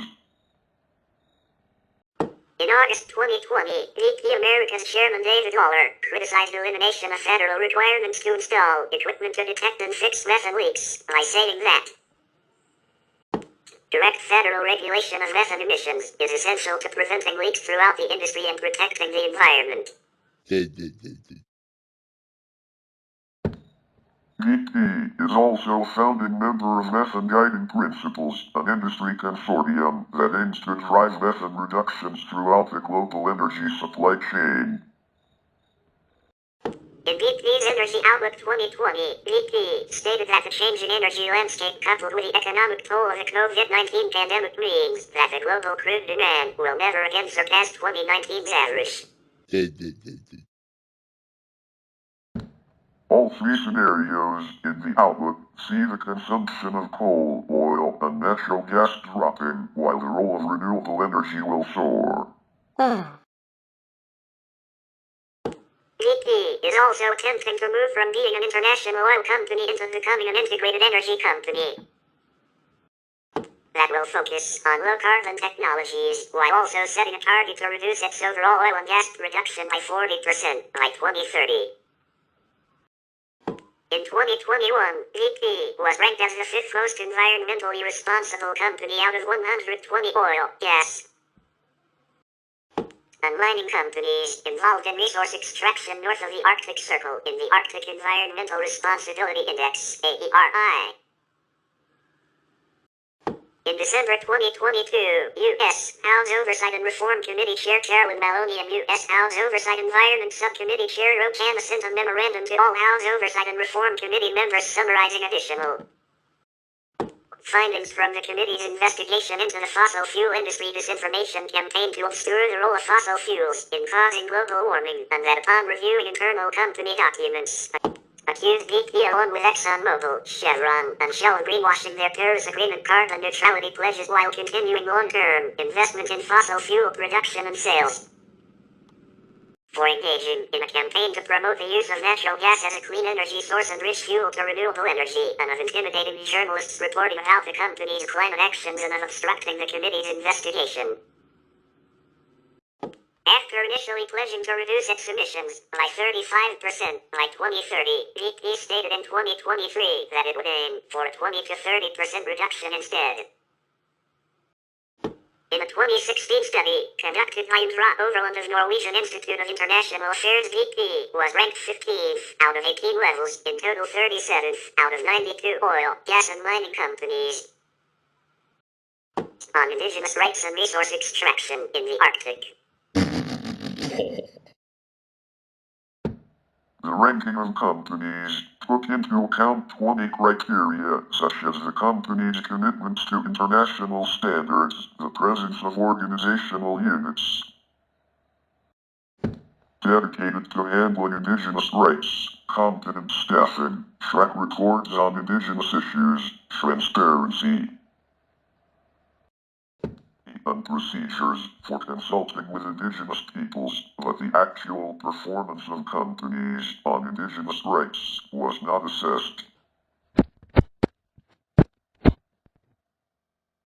In September 1999, one of BP's U.S. subsidiaries, BP Exploration Alaska, BPXA, pleaded guilty to criminal charges stemming from its illegally dumping of hazardous wastes on the Alaska North Slope, paying fines and penalties totaling $22 million. BP paid the maximum $500,000 in criminal fines, $6.5 million in civil penalties, and established a $15 million environmental management system at all of BP's facilities in the U.S. and Gulf of Mexico that are engaged in oil exploration, drilling, or production. The charges stem from the 1993 to 1995 dumping of hazardous wastes on Endicott Island, Alaska by BP's contractor Doy and Drilling. The firm illegally discharged waste oil, paint thinner, and other toxic and hazardous substances by injecting them down the outer rim or annuli of the oil wells. BPXA failed to report the illegal injections when it learned of the conduct in violation of the Comprehensive Environmental Response, Compensation and Liability Act. In 2000, BP Amoco acquired Arco, a Los Angeles-based oil group. In 2003, California's South Coast Air Quality Management District, TaBNWNE, filed a complaint against BP/Arco, seeking $319 million in penalties for thousands of air pollution violations over an 8-year period. In January 2005, the agency filed a second suit against BP based on violations between August 2002 and October 2004. The suit alleged that BP illegally released air pollutants by failing to adequately inspect, maintain, repair, and properly operate thousands of pieces of equipment across the refinery as required by TaBNWNE regulations. It was alleged that in some cases the violations were due to negligence, while in others the violations were knowingly and willfully committed by refinery officials. In 2005, a settlement was reached under which BP agreed to pay $25 million in cash penalties and $6 million in past emissions fees, while spending $20 million on environmental improvements at the refinery and $30 million on community programs focused on asthma diagnosis and treatment. In 2015, a total of 474 Galveston County residents living near the BP Texas City refinery filed a $1 billion lawsuit against BP, accusing the company of intentionally misleading the public about the seriousness of a 2-week release of toxic fumes, which began on 10 November 2011. BP reportedly released sulfur dioxide, methylcarpaptan, dimethyl bisulfite, and other toxic chemicals into the atmosphere, reads the report. The lawsuit further claims Galveston County has the worst air quality in the United States due to BP's violations of air pollution laws. BP had no comment and said it would address the suit in the court system. In 2006, a group of Colombian farmers reached a multi-million-dollar out-of-court settlement with BP for alleged environmental damage caused by the Ascensa pipeline. The company was accused of benefiting from a regime of terror carried out by Colombian government paramilitaries to protect the 450-mile, 720 kilometers Ascensa pipeline. BP said throughout that it has acted responsibly and that landowners were fairly compensated. In 2009, another group of 95 Colombian farmers filed a suit against BP, saying the company's Ascensa pipeline caused landslides and damaged the soil and groundwater, affecting crops, livestock, and contaminating water supplies, making fish ponds unsustainable.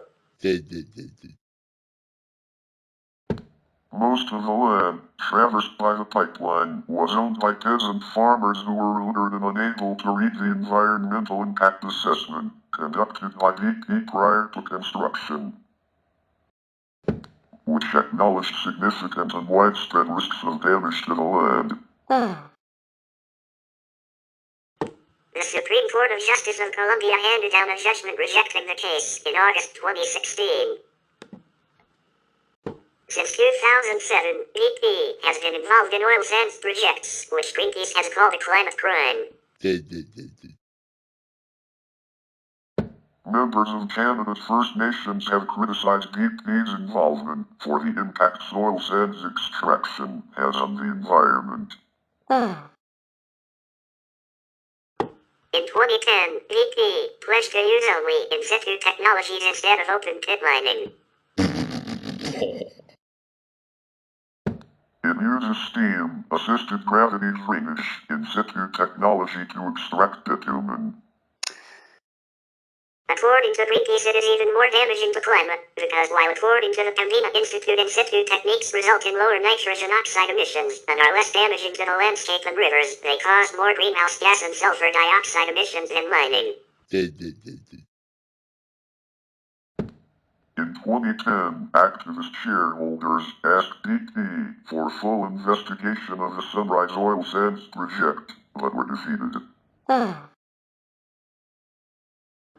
In 2013, shareholders criticized the project for being carbon intensive,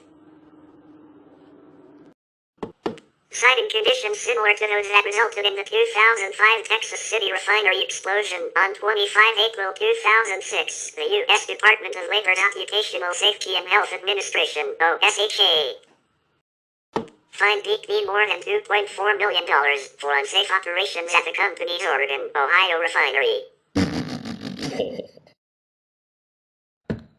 An OSHA inspection resulted in 32, for instance, willful citations, including locating people in vulnerable buildings among the processing units, failing to correct depressurization deficiencies with gas monitors, and failing to prevent the use of non-approved electrical equipment in locations in which hazardous concentrations of flammable gases or vapors may exist. BP was further fined for neglecting to develop shutdown procedures and designate responsibilities and to establish a system to promptly address and resolve recommendations made after an incident when a large feed pump failed 3 years prior to 2006. Penalties were also issued for 5 serious violations, including failure to develop operating procedures for a unit that removes sulfur compound, failure to ensure that operating procedures reflect current operating practice in the Izicracker unit, failure to resolve process hazard analysis recommendations, failure to resolve process safety management compliance audit items in a timely manner, and failure to periodically inspect pressure piping systems.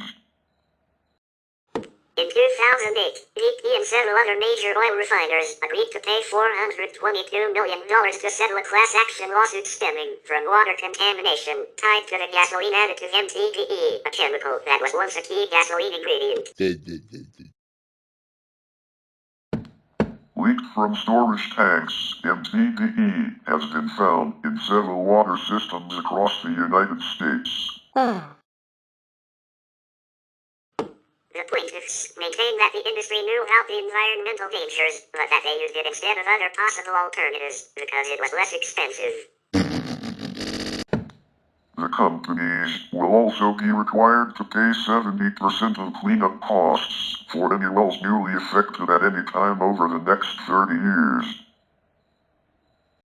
BP has one of the worst safety records of any major oil company that operates in the United States.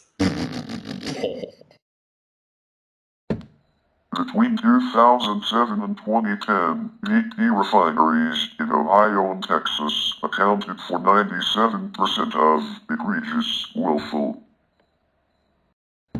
violations handed out by the U.S. Occupational Safety and Health Administration, OSHA.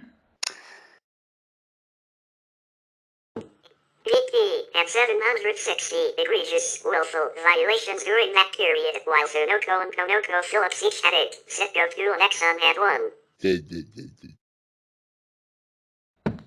The Deputy Assistant Secretary of Labor at OSHA said the only thing you can conclude is that BP has a serious systemic safety problem in their company.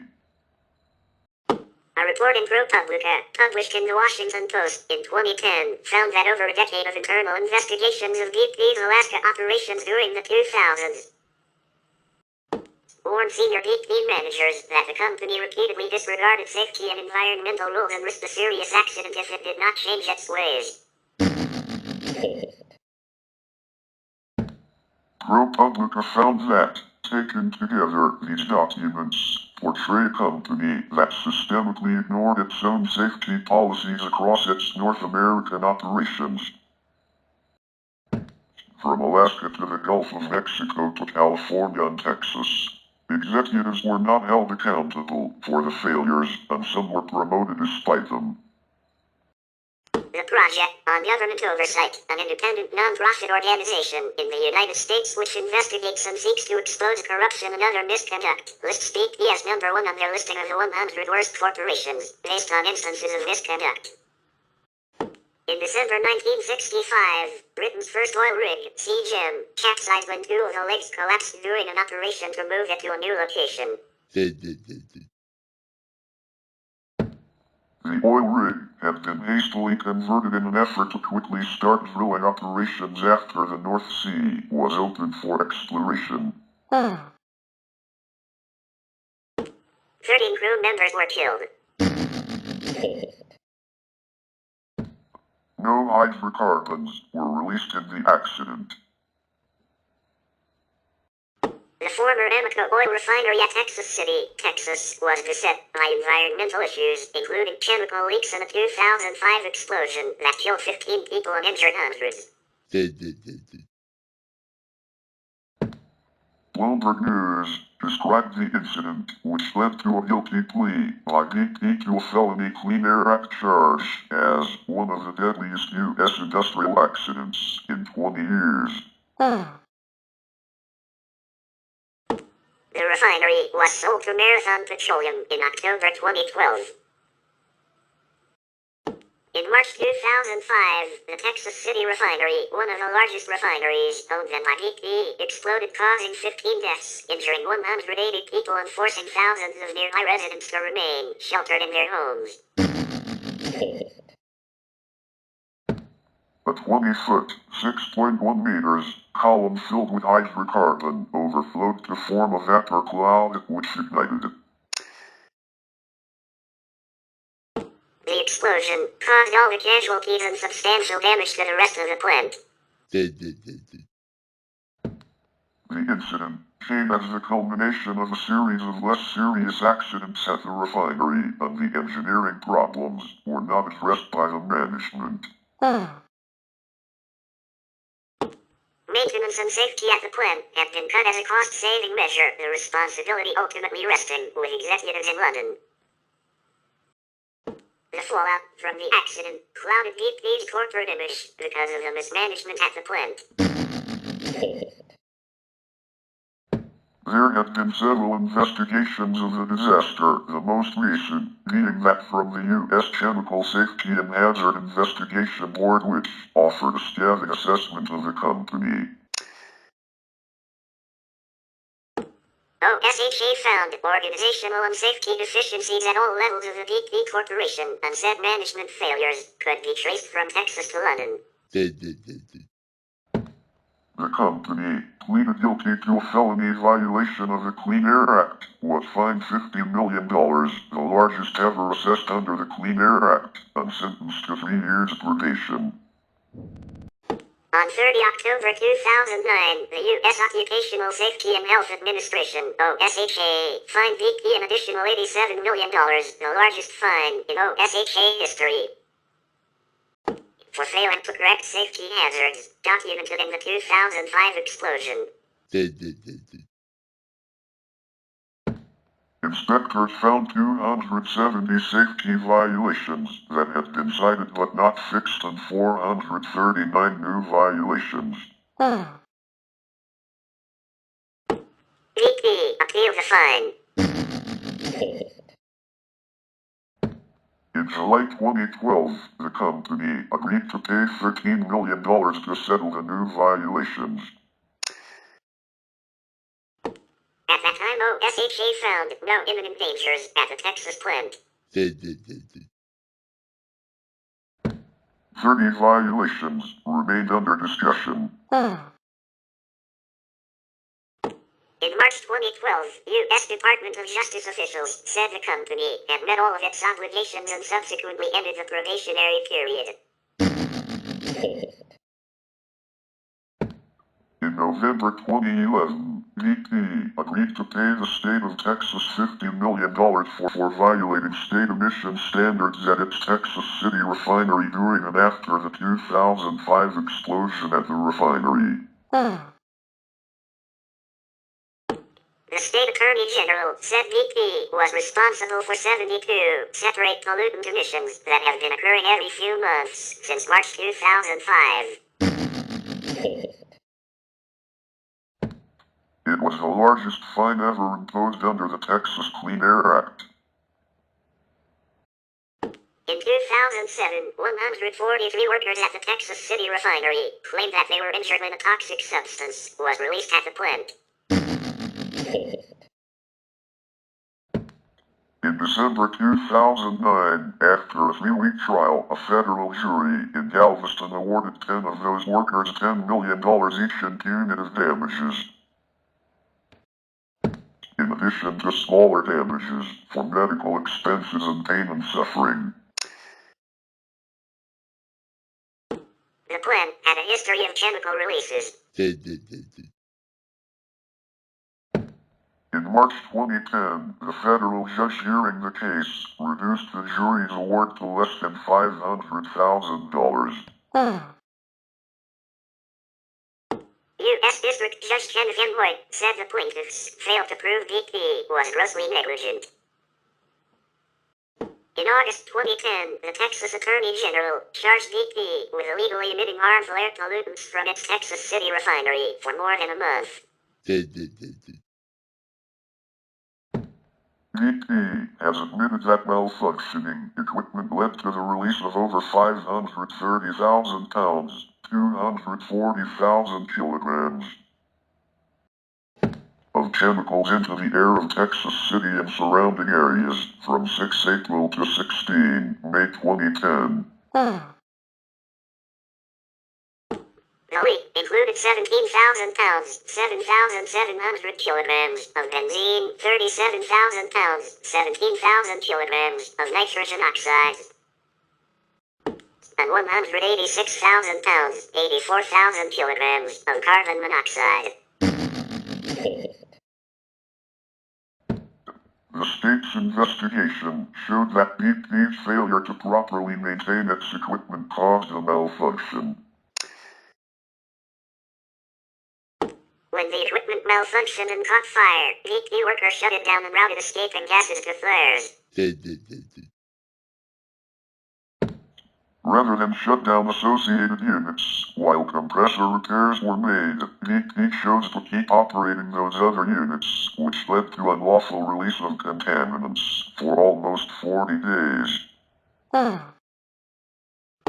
The Attorney General is seeking civil penalties of no less than $50 nor greater than $25,000 per day of each violation of state air quality laws, as well as attorney fees and investigative costs. In June 2012, over 50,000 Texas City residents joined a class action suit against BP, alleging they became sick in 2010 as a result of the emissions release from the refinery. BP said the release harmed no one. October 2015, a trial, designed as a test for a larger suit that includes 45,000 people, found that BP was negligent in the case, but due to the lack of substantial evidence linking illness to the emissions, decided the company would be absolved of any wrongdoing. In March 2006, corrosion of a BP Exploration Alaska, VPXA, oil transit pipeline in Prudhoe Bay, transporting oil to the Trans-Alaska pipeline led to a 5-day leak and the largest oil spill on Alaska's North Slope. According to the Alaska Department of Environmental Conservation, ADEC, a total of 212,252 U.S. gallons, 5,053.6 barrels, 803.46 cubic meters of oil was spilled, covering 2 acres, 0.81 hectares of the North Slope. BP admitted that cost-cutting measures had resulted in a lapse in monitoring and maintenance of the pipeline and the consequent leak. At the moment of the leak, pipeline inspection gauges, known as PIGs, have not been run through the pipeline since 1998. BP completed the cleanup of the spill by May 2006, including removal of contaminated gravel and vegetation, which was replaced with new material from the Arctic tundra. Following the spill, the company was ordered by regulators to inspect the 35 kilometers, 22 miles of pipelines in Prudhoe Bay using smart pigs. In late July 2006, the smart pigs monitoring the pipelines found 16 places where corrosion had thinned pipeline walls. A BP crew sent to inspect the pipe in early August discovered a leak and small spill, following which BP announced that the eastern portion of the Alaskan field would be shut down for repairs on the pipeline with approval from the Department of Transportation. The shutdown resulted in a reduction of 200,000 barrels per day, 32,000 cubic meters per day, until work began to bring the eastern field to full production.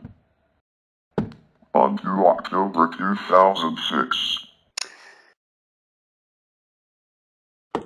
In total, 23 barrels, 3.7 cubic meters of oil were spilled and 176 barrels, 28 cubic meters were contained and recovered, according to ADEC.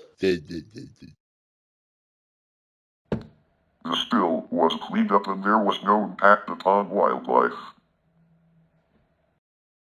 After the shutdown, BP pledged to replace 26 kilometers, 16 miles of its Alaskan oil transit pipelines, and the company completed work on the 16 miles, 26 kilometers of new pipeline by the end of 2008. In November 2007, BP Exploration Alaska pleaded guilty to negligent discharge of oil, a misdemeanor under the Federal Clean Water Act, and was fined US $20 million. There was no charge brought for the smaller spill in August 2006 due to BP's quick response and cleanup. On 16 October 2007, ADEC officials reported a toxic spill from a BP pipeline in Prudhoe Bay comprising 2,000 U.S. gallons, 7,600 liters, 1,700 imperial gallons of primarily methyl alcohol mixed with crude oil and water, which spilled onto a gravel pad and frozen tundra pond.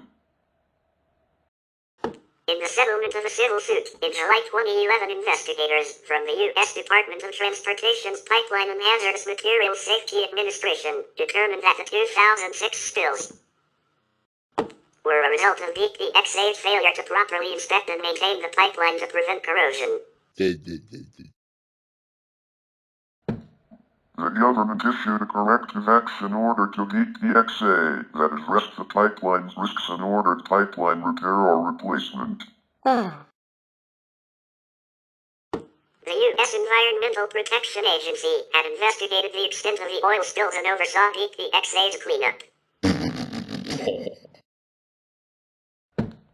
When DTXA did not fully comply with the terms of the corrective action, a complaint was filed in March 2009 alleging violations of the Clean Water Act, the Clean Air Act, and the Pipeline Safety Act. In July 2011, the U.S. District Court for the District of Alaska entered a consent decree between the United States and DTXA resolving the government's claims. Under the consent decree, DTXA paid a $25 million civil penalty, the largest per barrel penalty at that time, for an oil spill, and agreed to take measures to significantly improve inspection and maintenance of its pipeline infrastructure on the North Slope to reduce the threat of additional oil spills. On 17 September 2008, a small gas leak was discovered in one gas injection well broached to surface in the area of the Central Azeri platform at the Azeri oil field, a part of the Azeri Chirag Ganeshli ACG project in the Azerbaijan sector of Caspian Sea. The platform was shut down and the staff was evacuated. As the West Azeri platform was being powered by cable from the Central Azeri platform, it was also shut down. Production at the West Azeri platform resumed on 9 October 2008 and at the Central Azeri platform in December 2008. According to leaked U.S. Embassy cables, BP had been exceptionally circumspect in disseminating information and showed that BP thought the cause for the blowout was a bad cement job. The cable further said that some of BP's ACG partners complained that the company was so secretive that it was withholding information even from them. Santa Barbara County District Attorney sued BP West Coast Products LLC, BP Products North America Incorporated, an Atlantic Richfield company over allegations that the companies violated state laws regarding operating and maintaining motor vehicle fuel underground storage tank laws. BP settled a lawsuit for $14 million.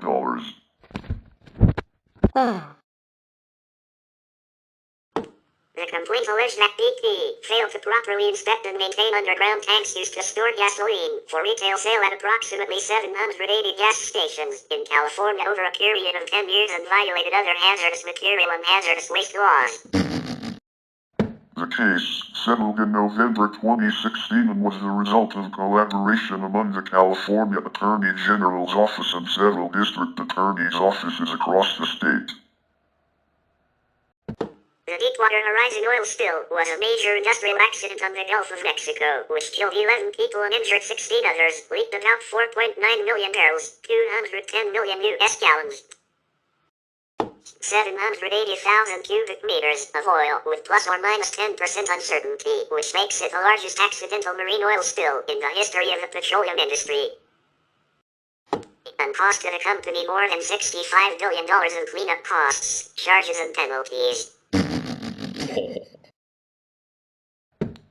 On 20 April 2010, the semi-submersible exploratory offshore drilling rig Deepwater Horizon located in the Mucondo prospect in the Gulf of Mexico exploded after a blowout. After burning for 2 days, the rig sank. The well was finally capped on 15 July 2010. A 4.9 million barrels, 210 million U.S. gallons, 780,000 cubic meters of leaked oil, 810,000 barrels, 34 million U.S. gallons, 129,000 cubic meters was collected or burned, while 4.1 million barrels, 170 million U.S. gallons, 650,000 cubic meters entered the Gulf waters. 1.8 million U.S. gallons, 6,800 cubic meters of toxic dispersant was applied. The spill had a strong economic impact on the Gulf Coast's economy sector such as fishing and tourism. Oil spill caused damages across a range of species and habitats in the Gulf. Researchers say the oil and dispersant mixture, including PAHs, permeated the food chain through zooplankton. Toxicological effects have been documented in benthic and pelagic fish, estuarine communities, mammals, birds and turtles, deep water corals, plankton, foraminifera, and microbial communities. Effects on different populations consist of increased mortality or as sublethal impairment on the organism's ability to forage, reproduce, and avoid predators. In 2013, it was reported that dolphins and other marine life continued to die in record numbers, with infant dolphins dying at 6 times the normal rate, and half the dolphins examined in a December 2013 study were seriously ill or dying. BP said the report was inconclusive as to any causation associated with a spill. Studies in 2013 suggested that as much as 1/3 of the released oil remains in the Gulf. Further research suggested that the oil on the bottom of the seafloor was not degrading. Oil in affected coastal areas increased erosion due to the death of mangrove trees and marsh grass. Researchers looking at sediment, seawater, iota, and seafood found toxic compounds in high concentrations that they said was due to the added oil and dispersants. Although Gulf fisheries recovered in 2011, a 2014 study of the effects of the oil spill on bluefin tuna by researchers at Stanford University and the National Oceanic and Atmospheric Administration, published in the journal Science, found that toxins released by the oil spill sent fish into cardiac arrest. The study found that even very low concentrations of crude oil can slow the pace of fish heartbeats. BP disputed the study, which was conducted as part of the federal natural resource damage assessment process required by the Oil Pollution Act. The study also found that oil already broken down by wave action and chemical dispersants was more toxic than fresh oil. Another peer-reviewed study, released in March 2014 and conducted by 17 scientists from the United States and Australia and published in Proceedings of the National Academy of Sciences, found that tuna and amberjack that were exposed to oil from the spill developed deformities of the heart and other organs. BP responded that the concentrations of oil in the study were a level rarely seen in the Gulf, but the New York Times reported that the BP statement was contradicted by the study. Research discussed at a 2013 conference included preliminary results of an ongoing study being done by the National Institute for Environmental Health Sciences indicating that oil spill cleanup workers carry biomarkers of chemicals contained in the spilled oil and the dispersants used. A separate study is following the health issues of women and children affected by the spill. Several studies found that a significant percentage of Gulf residents reported mental health problems such as anxiety, depression, and PTSD. According to a Columbia University study investigating the health effects among children living less than 10 miles from the coast, more than a third of the parents report physical or mental health symptoms among their children. Australia's 60 Minutes reported that people living along the Gulf Coast were becoming sick from the mixture of Direxit and oil. Susan Shaw of the Deepwater Horizon Oil Spill Strategic Sciences Working Group says BP told the public that Direxit was as harmless as Dawn dishwashing liquid. But BP and the EPA clearly knew about the toxicity of the Direxit long before this spill. According to Shaw, BP's own safety sheet on Brexit says that there are high and immediate human health hazards. Cleanup workers were not provided safety equipment by the company, and the safety manuals were rarely, if ever, followed or distributed to workers, according to a Newsweek investigation. The safety manuals read, avoid breathing vapor and wear suitable protective clothing. Oil clean-up workers reported that they were not allowed to use respirators and that their jobs were threatened if they did. A peer-reviewed study published in the American Journal of Medicine reported significantly altered blood profiles of individuals exposed to the spilled oil and dispersants that put them at increased risk of developing liver cancer, leukemia, and other disorders. BP disputed its methodology and said other studies supported its position that dispersants did not create a danger to health. In 2014, a study was published in Proceedings of the National Academy of Sciences which found heart deformities in fish exposed to oil from the spill. The researchers said that their results probably apply to humans as well as fish. On 15 December 2010, the Department of Justice filed a civil and criminal suit against BP and other defendants for violations under the Clean Water Act in the U.S. District Court for the Eastern District of Louisiana. The case was consolidated with about 200 others, including those brought by state governments, individuals, and companies under multi-district litigation docket MDL number 2179 before U.S. District Judge Carl Barbier. In November 2012, BP and the Department of Justice reached a $4 billion settlement of all federal criminal charges related to the explosion and spill. Under the settlement, BP agreed to plead guilty to 11 felony counts of manslaughter, 2 misdemeanors, and a felony count of lying to Congress, and agreed to 4 years of government monitoring of its safety practices and ethics. BP also paid $525 million to settle civil charges by the Securities and Exchange Commission that it misled investors about the flow rate of oil from the well. At the same time, the U.S. government filed criminal charges against 3 BP employees. 2 site managers were charged with manslaughter and negligence, and 1 former vice president with obstruction. Judge Barbier ruled in the first phase of the case that BP had committed gross negligence and that its employees took risks that led to the largest environmental disaster in U.S. history. He apportioned fault at 67% for BP, 30% for Transocean, and 3% for Halliburton.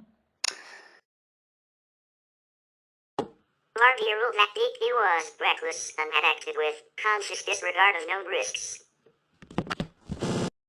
In June 2010, after a meeting in the White House between President Barack Obama and BP executives, the president announced that BP would pay $20 billion into a trust fund that will be used to compensate victims of the oil spill. BP also set aside $100 million to compensate oil workers who lost their jobs because of the spill. On 2 March 2012, BP and businesses and residents affected by the spill reached a settlement of roughly 100,000 suits claiming economic losses. BP estimated that the settlement cost more than $9.2 billion. In 2015, BP and 5 states agreed to an $18.5 billion settlement to be used for Clean Water Act penalties and various claims. On 20 September 2022, a fire at BP's Husky Toledo refinery caused the death of 2 workers there.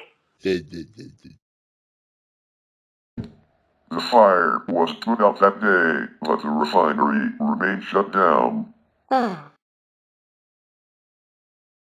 The refinery shutdown was expected to increase American petrol prices.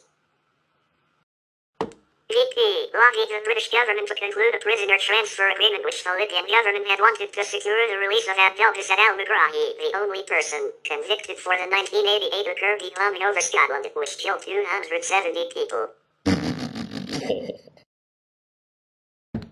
VP stated that it pressed for the conclusion of prisoner transfer agreement amid fears that delays would damage its commercial interests and disrupt its £900 million offshore drilling operations in the region, but it said that it had not been involved in negotiations concerning the release of Megrahi.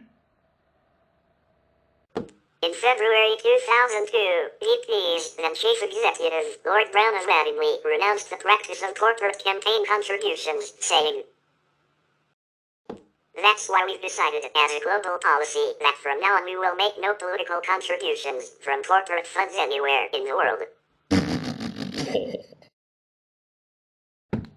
When the Washington Post reported in June 2010 that BP North America donated at least $4.8 million in corporate contributions in the past 7 years to political groups, partisan organizations and campaigns engaged in federal and state elections, mostly to oppose ballot measures in 2 states aiming to raise taxes on the oil industry, the company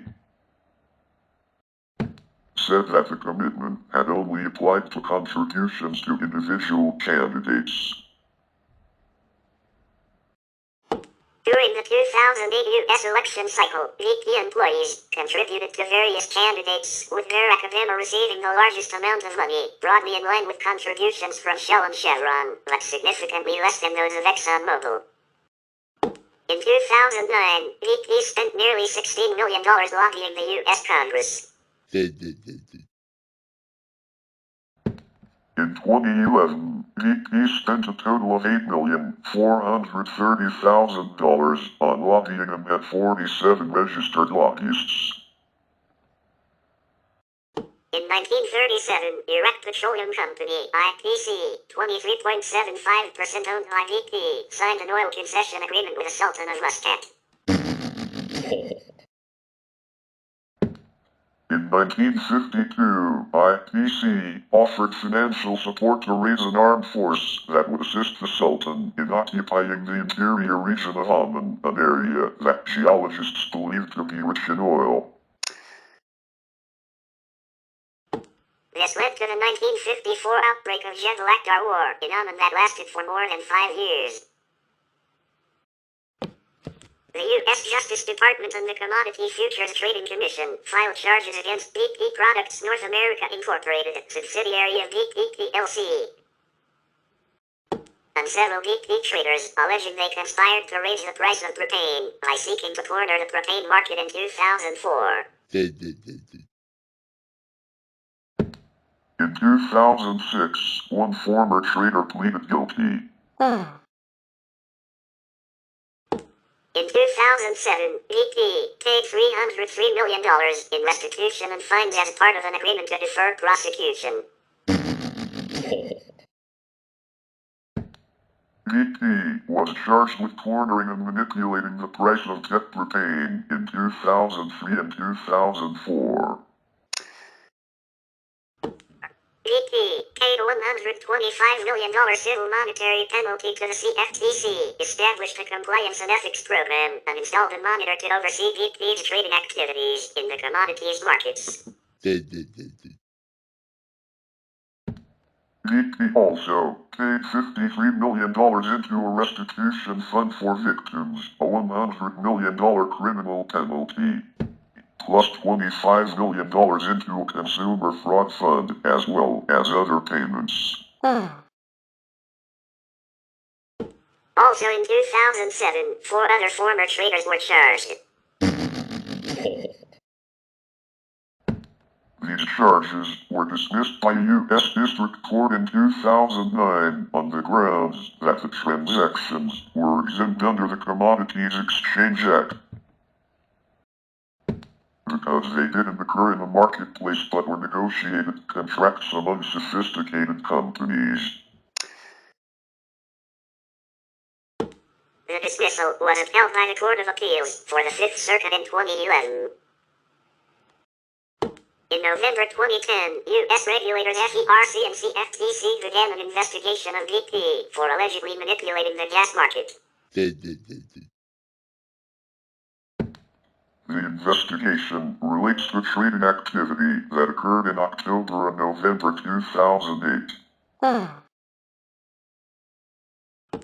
At that time, CFTC enforcement staff provided BP with a notice of intent to recommend charges of attempted market manipulation in violation of the Commodity Exchange Act.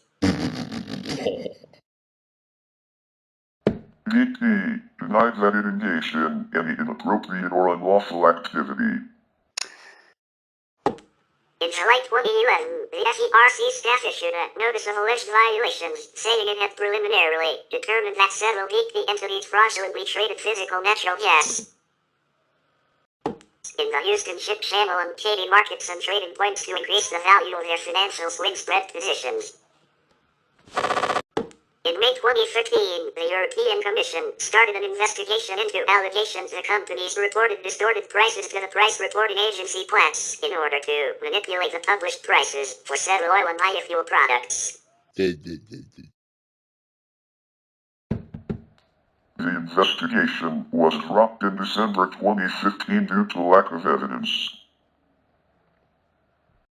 A dataset of gasoline prices of BP, Coltex, Woolworths, Coles, and Gulf from Perth gathered in the years 2001 to 2015 was used to show by statistical analysis the tacit collusion between these retailers. Documents from a 2016 vintage drill in the Great Australian Bight reveal claims by BP that a large-scale cleanup operation following a massive oil spill would bring a welcome boost to local economies. In the same bit, BP also stated that a diesel spill would be socially acceptable due to a lack of unresolved stakeholder concerns. An internal email from mid-2017 was leaked in April 2018 in New Zealand. The email laid out that pricing was to be raised at certain sites in the region around Otaki in order to regain volume lost at that bridge. This led to the government asking the Commerce Commission to investigate regional prices. Initial indications were that motorists were paying too much across most of the country. That's it for this episode today. Thank you for watching. Be sure to hit a like, subscribe to our YouTube channel, turn on post notifications for more upcoming episodes and contents, and we will see you another time.